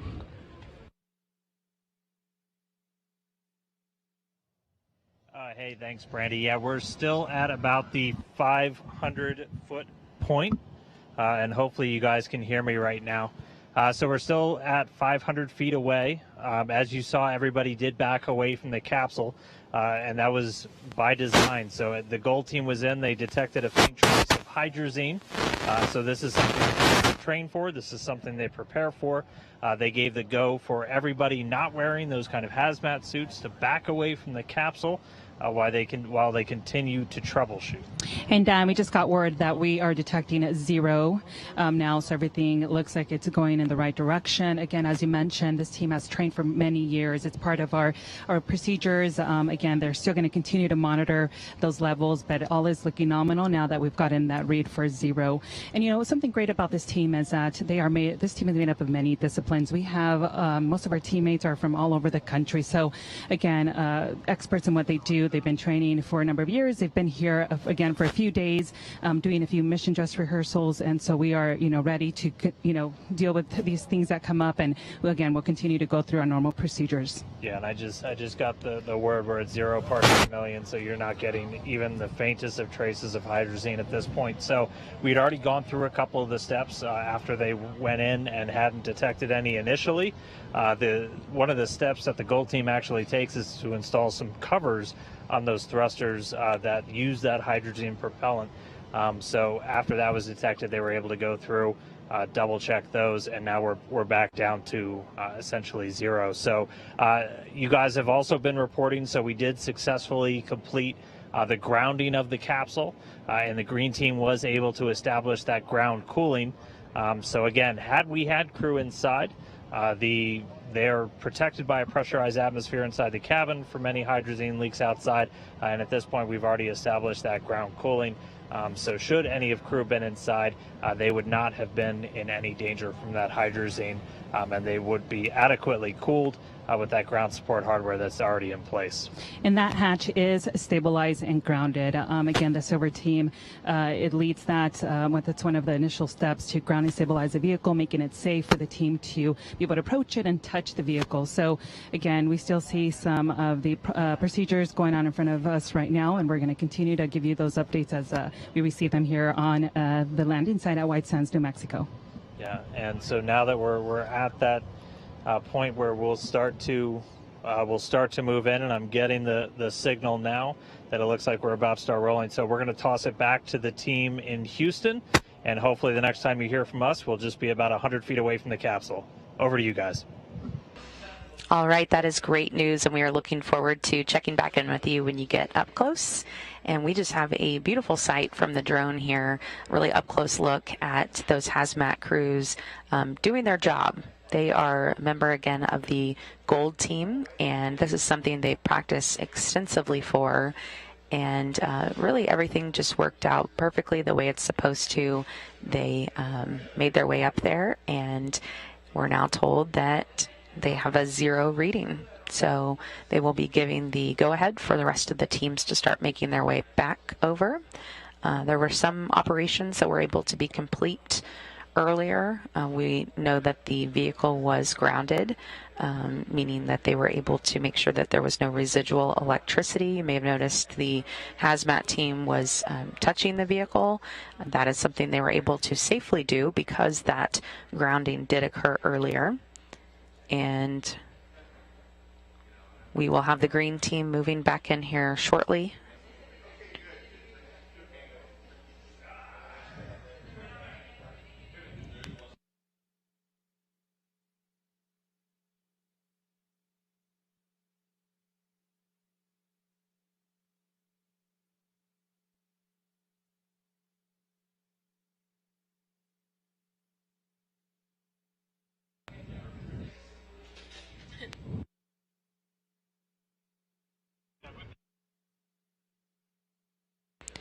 The next thing that we'll be seeing here shortly is the green team coming in to set up the environmental enclosure that will go over the crew module. Looks like a big inflatable. It will just set down nicely right over the top of the vehicle. And that will be to help them get cool air around it and inside of it, and to make sure that the vehicle's critical systems do not overheat. Of course, very hot out there in the desert. An interesting swing from what our crews experienced during the last flight when they landed at nighttime in the darkness, and also in the wintertime. It was quite cold. I believe it was only about 16 degrees or so.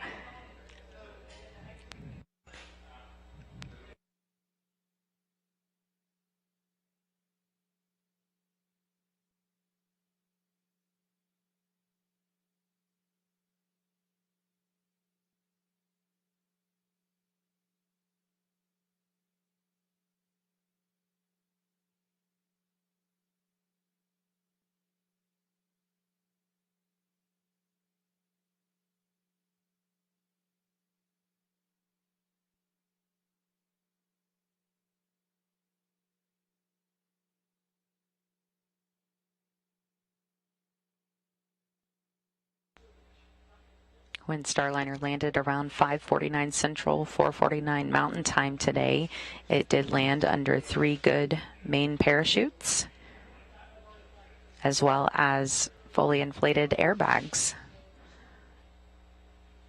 And these capabilities are just something that help us turn the vehicle around in a much quicker time frame. Of course, this is a reusable crew module, can be used up to 10 times with at least a 6-month turnaround time.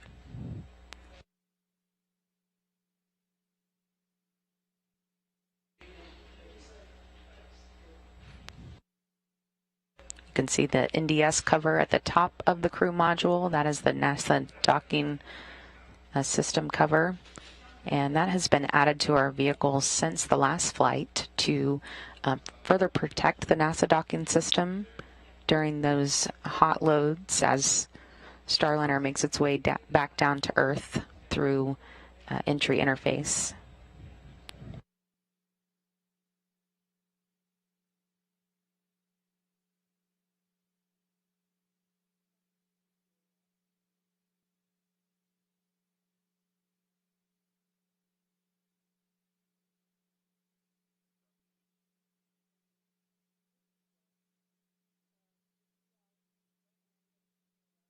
We do also see exactly what we expected to see with the crew module returning through that hot entry interface.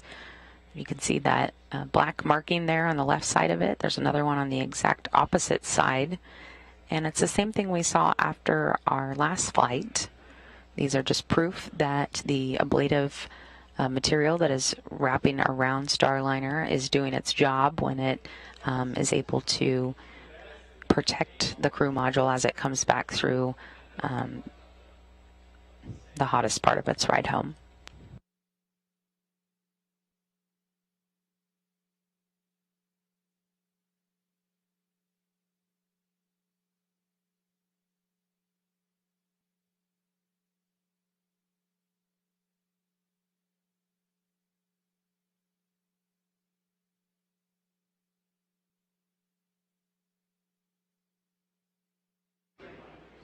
Continuing to see live views from the New Mexico desert an hour after Starliner's 5:49 p.m. Central touchdown.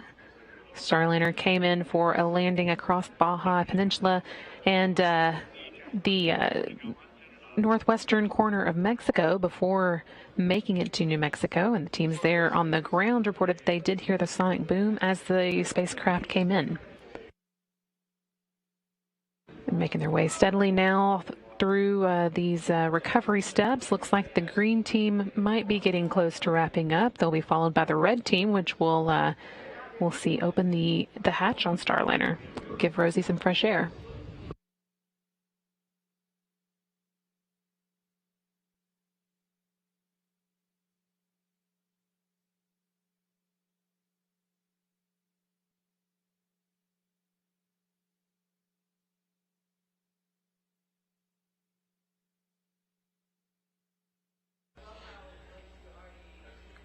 You can see the gold team now moving away from the spacecraft. Of course, when we spoke with Rosa and Dan just a short time ago, they did report that there was a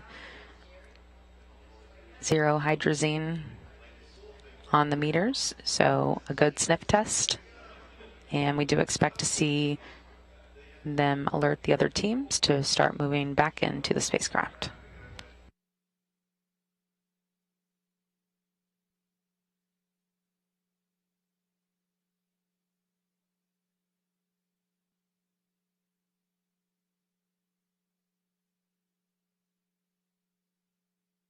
And all the teams, looks like now getting that go ahead to start moving in again. No hazmat suits necessary at this point. And they can keep working through those recovery steps.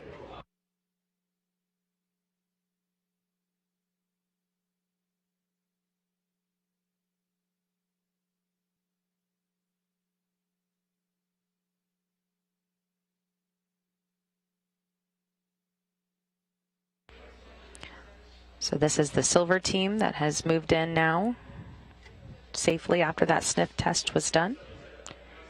They were able to ground the vehicle, which is part of their job. They did that a little bit earlier. And that's just to make sure that there's no residual electricity. Of course, Starliner was already powered down, but it's just an extra safety step.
And we're starting to see the green team work to set up that environmental enclosure.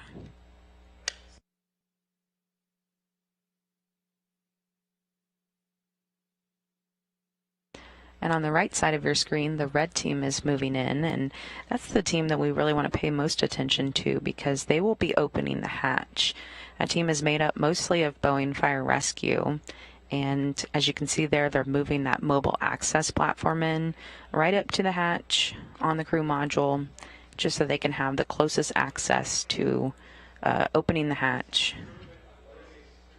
And of course, this is the team, had we had astronauts on board, that would be getting them out and moving them over to the medical truck where they would get post-landing medical checkups.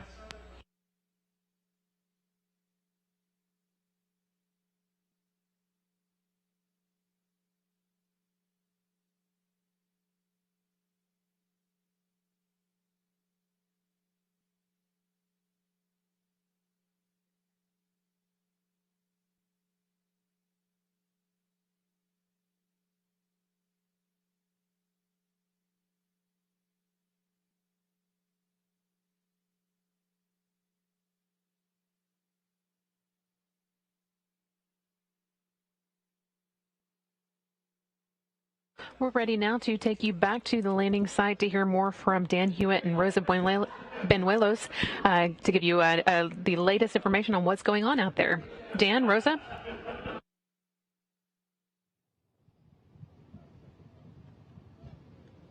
Thanks, Brandy. Again, it's great to be with you again from our landing site here at White Sands, New Mexico. It's been quite the eventful day. We continue to go through the landing and recovery operations as the team has been now, where we see the mobile access platform behind us. The medevac has been backed up to the crew module, and we will keep moving forward with the different procedures here for the recovery effort. Yeah, we had a little bit longer wait at the 500-foot part, so everybody's been following along. And again, that they were able to continue to sweep around. No hydrogen's been detected. That's why you obviously see everybody has moved in now to continue through our operations. We should be getting you some close-up views, I hope, of the capsule and the recovery as it's unfolding. You could see, so as Rosa said, the mobile access platform's getting into place now. This is kind of the yellow stairs. And we are going to be able to use that to get access to the hatch and all of the other items, all of the hatch operations. And then you may not be able to see it in every single view, but there's a large truck just to the right of the capsule from our viewpoint with a big Starliner on the side, and that's the medical truck. So it doesn't have a purpose today with no crew on board, but we're still going through all of the operations as we would if a crew were flying on Starliner, and that's going to get backed up. And that'll be really kind of the first place on planet Earth that the crew goes after they return in a trip on Starliner. So we'll see that back up, and then we'll get into some of the hatch ops. And off to our left, now I'm not sure if you can see this in the camera, we do see those, again, beautiful red, white, and blue parachutes. Again, the silver team will be safing those. It will be taking care of collecting any of the other jettison parts. And to our right, also not in your camera view, is our decontamination tent. That's set up again for any potential exposures to the hazards. It has not been used, but it is here ready to be used in case of anything. So again, we are still moving forward with that, putting up that mobile access platform, and the team is still now, it looks like they're adding some of the, connecting some of the tubing for the cooling system. And then we're taking a look. So yeah, you can see it almost looks like a moon rover, but that's just part of that HVAC system that they're using to provide some positive pressure inside of the capsule. And we also have, again, like an HVAC cooling system already hooked up to provide cooling inside the capsule. And you're going to be able to see a lot of the red team through all this action. And we've already got somebody up on the map getting some of that gypsum sand that is everywhere, getting that off. And everybody's color coded by our vests. The red team Again, that's a mix of Boeing medical, fire, a lot of different professionals. One of the key Boeing people on the red team is going to be doing the hatch operations. We're going to be going in through the side hatch. So again, Boeing has two hatches on Starliner. You've got the side hatch, and you've got the what's called the IVA. It's essentially the hatch at the very top. We use that whenever Starliner's docked to the space station, but for all of our ground operations, we're using that side hatch. It's been closed since it was on the pad out in Florida, and it's going to get open for the first time here in just a little bit. That's right, Dan. As you mentioned, that Mars rover looking card to the left actually is a humidifier. And again, that's providing some of that positive air into the crew module and keeping any of that dust outside. And that's part of the purge system. It's really critical to keep the humidity levels at a stable condition inside the crew module as we are getting ready to open that hatch. So we're seeing some great views on our side here. Again, the team continues to work on setting up those different systems. That mobile platform looks like it's ready. The team is up there working. There are procedures, and we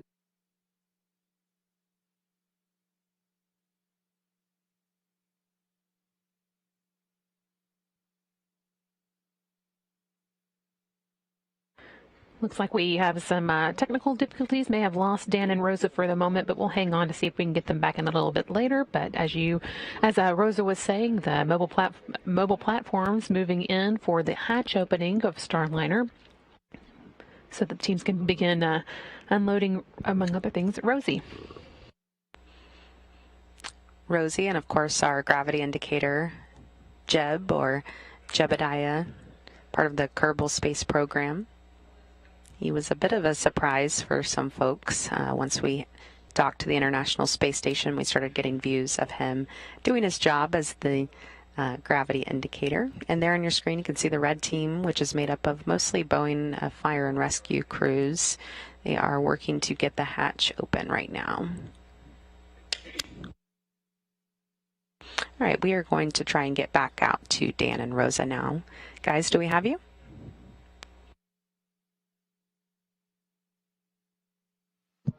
Hey, Brandy. Yeah, hopefully you can hear me now. One of the joys of working from a really remote location is you do run into some occasional technical hiccups. I will say we've got a bunch of certified wizards on the blue team here today who are bringing us all of these different views for folks around to take a look. But again, we're getting into our hatch operations, so the access panel on the hatch is getting opened up. There's a special tool that our lead hatch ops engineer is going to be using to get that open.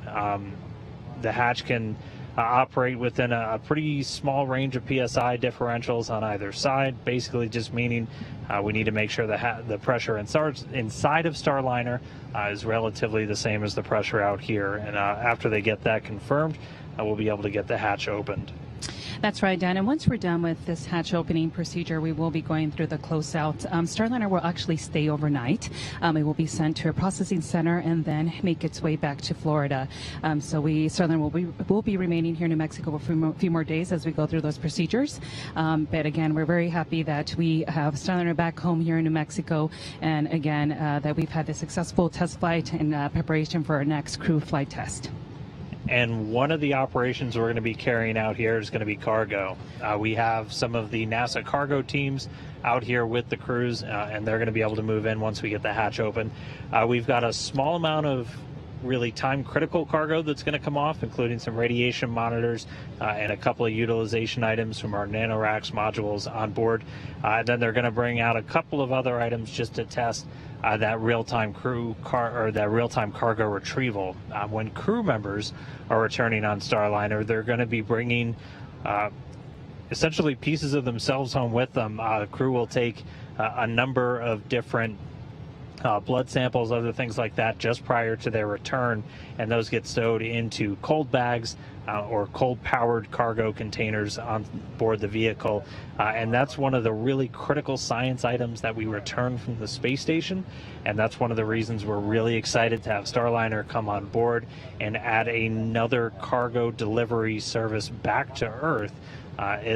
We definitely have a lot of vehicles bringing cargo up, but it's a much smaller number of vehicles that's able to return that cargo down. So some of that time-sensitive cargo will get brought off board today. The rest will remain on board Starliner until it gets to a processing facility, including our large cargo items that are coming back today. Those 3 NORS tanks, as people have heard about, the nitrogen-oxygen recharge system that we use to essentially recharge the atmosphere on board the space station. That's right, Dana, and I'm sure a lot of you are wondering if Rosie will be exiting the crew module, but she will not. She will be staying in here as well with the NORS tanks and make her way back to Florida. Again, the team is still working here on opening that hatch. As you can see them going through their procedures there on top of the mobile platform. There's a good look there at those airbags. Again, those fill up with nitrogen to provide that soft landing for Starliner, and again, a very soft landing for our crew for the next crew flight test. So again, a great day here for the whole Starliner team. You know, as a native of New Mexico myself, I could definitely say I'm proud to be part of this orbital flight test too, and I know I share that same feeling with everybody here on the ground and everybody around the country and our teams in Houston and Florida. Yeah, it was, I think I said it earlier, it was pretty surreal for Starliner to just appear in the air.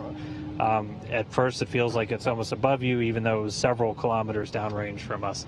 Those airbags are really cool. There's essentially an airbag inside of each airbag as it inflates. There's also a central airbag in the very center of the capsule. That only gets used if Starliner is in a water landing. That can help with the uprating system on board the capsule, so obviously not used to. And we see the hatch is open. It is open. That's fantastic news. Again, the team is now going to be making their way into the hatch to do some of those closeout procedures. We're going to have, again, some of our team from the red team start going into the cabin and, again, doing some initial assessments, and then, again, continue with those procedures for that red team. All right, so 6:06 Mountain, 7:06 Central, 8:06 p.m. Eastern, Starliner hatch is open. So they'll get their first look inside, and again, we've got some cargo specialists that'll be allowed to move up close pretty soon, and they'll be able to start to offload some of the items that Starliner's brought home.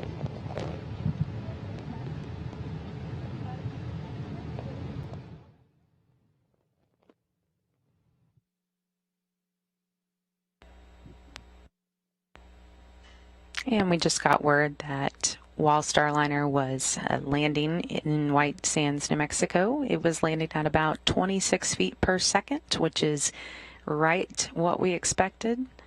A very comfortable ride if we had astronauts on board. And then, of course, cushioned by those landing airbags.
But a brief cutout there, but we are going to go back now to Rosa, who is with Mark Nappy. She's going to get a few post-landing words from him. Rosa?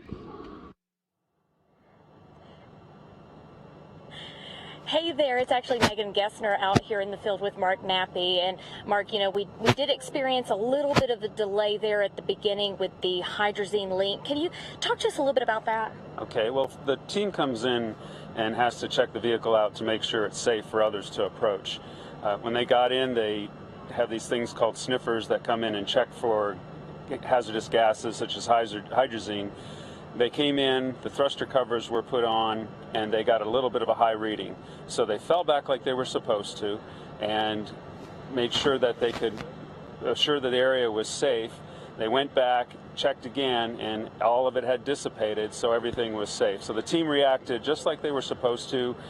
It was a sort of a nominal situation that we sometimes encounter, and everything's back to normal, and the team is off getting the vehicle saved.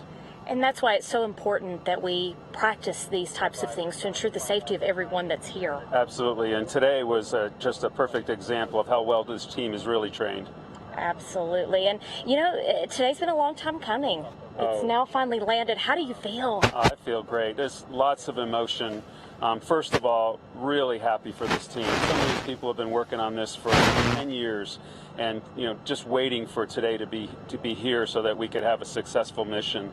I'm proud of the team because they've just put so much work and effort into this. And then I'm really humbled because, you know, I'm standing on the backs of two really excellent program managers that got us here, and John Mulholland and John Vollmer.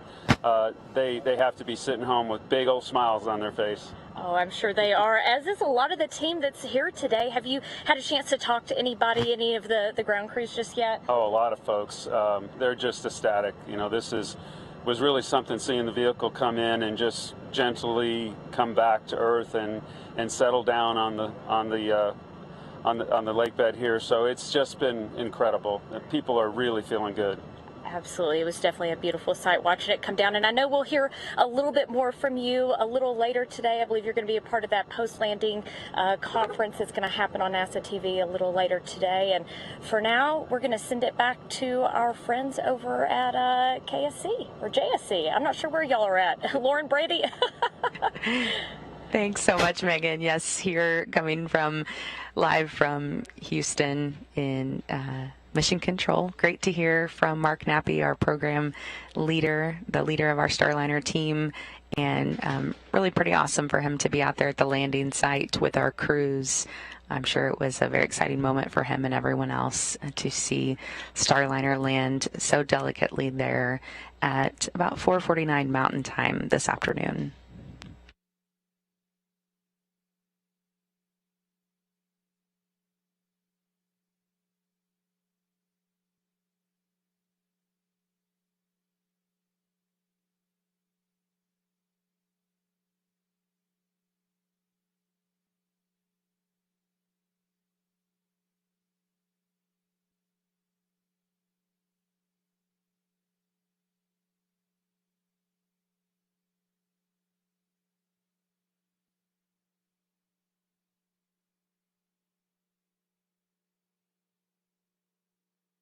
We're going to keep sticking with coverage for a little while longer as the teams make their way through the post-landing recovery checklist. As you heard there from Dan and Rosa earlier, and as you can see here on your screen, they do have the hatches open. Still got about 2 hours left until sunset in New Mexico, so they've got some good working daylight hours to go. And as Megan was talking to Mark Nappy, we did get a peek inside the crew capsule. We could see Rosie there in her seat. Everything looked good. She looked exactly in the place that the crew on the ISS left her just this morning as she undocked.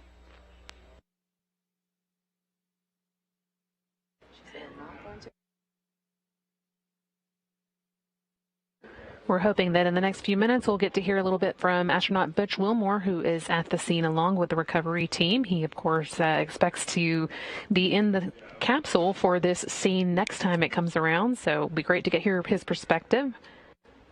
Lots of activity still to observe as we make our way through these checklists.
And we're going to go back now to Megan Gessner to hear a little bit from our resident astronaut on the scene. Megan?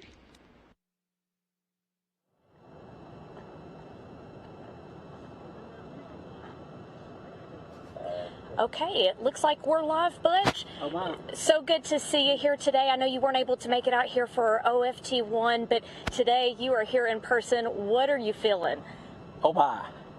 I mean, we all tracked towards from the beginning, from launch all the way through the mission, and this is what we were hoping for at the end, right? I mean, a soft, safe landing, culmination of all the hard work. I mean, you've got to give a huge congratulations to the folks at Boeing, all the way from Mark Dabney, all the way down, everybody that's worked the program, gone through some difficult situations, and now to culminate in this after a wonderfully successful mission. I mean, you couldn't ask for more.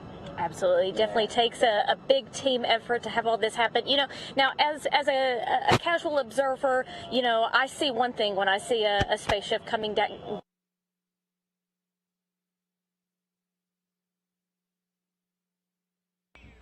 And as we mentioned earlier, we have had some trouble with the signal going in and out with our live crews there on the scene. So if we can get them back up, we will. And if not, we will probably get one more check-in with our crew before we wrap things up here for the day.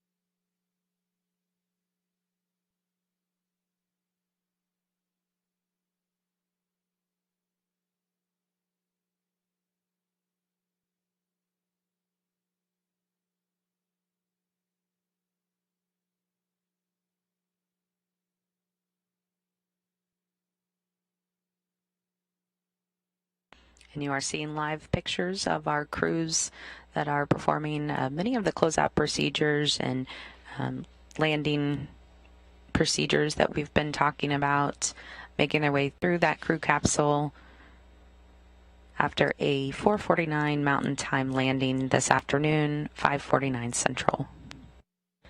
And it sounds like we do have the signal back, so we are going to go back out live to Megan Gessner and astronaut Butch Wilmore.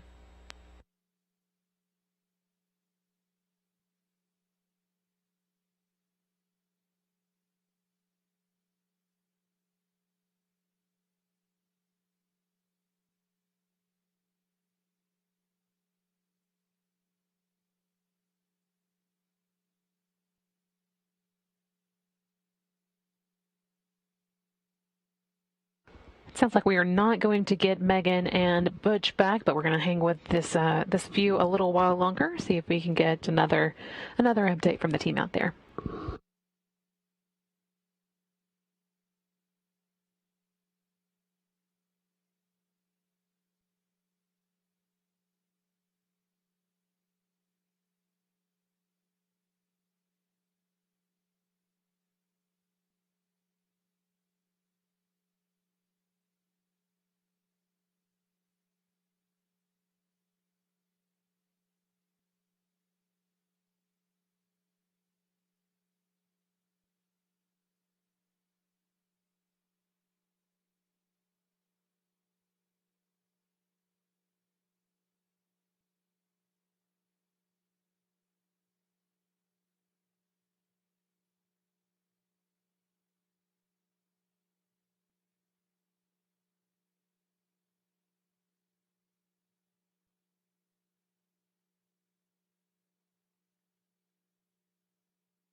We promised you one more last update from the scene in New Mexico, and now's the time. So we're going to go back to NASA's Dan Hewitt and Boeing's Rosa Benuelos to give us one final report for the day. Hey, thanks, Brandy. Yeah, we'll get through it quick just in case we drop out. So all the hatch operations have continued. They're moving inside the capsule now, so we're about to get into the cargo operations. Again, we've got a small amount of cargo that's going to come off, some radiation monitors, and then a couple of other utilization or science items. And then one test that's going to be coming up in a little bit is with some of the safety hardware that's on board. So the crew will actually have a satellite phone that they can plug into the CM or the command module systems that uses its antennas that they can then make a satellite call if they land somewhere in a remote area without a recovery team. So we're going to do that test in a little while. A plane's going to fly overhead to test it out, and then that'll largely wrap it up for most of the team before we head back in. That's right, Dan. And again, we've taken quite a bit of time and really carefully gone through these procedures.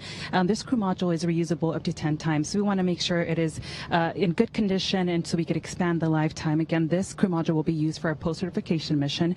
And so again, after tonight, it will stay here, and then we will take it to a processing center and then take it back in a vehicle to back to Kennedy Space Center. So again, it's been a fantastic day. The sun is starting to go down. We probably will see a sunset to our right here in a little bit. But again, it's been a little warm, but again, we're hanging in there. Everybody is still, excited to be part of this mission. And again, as myself, I'm excited as well to be here. And so it's been a fantastic day.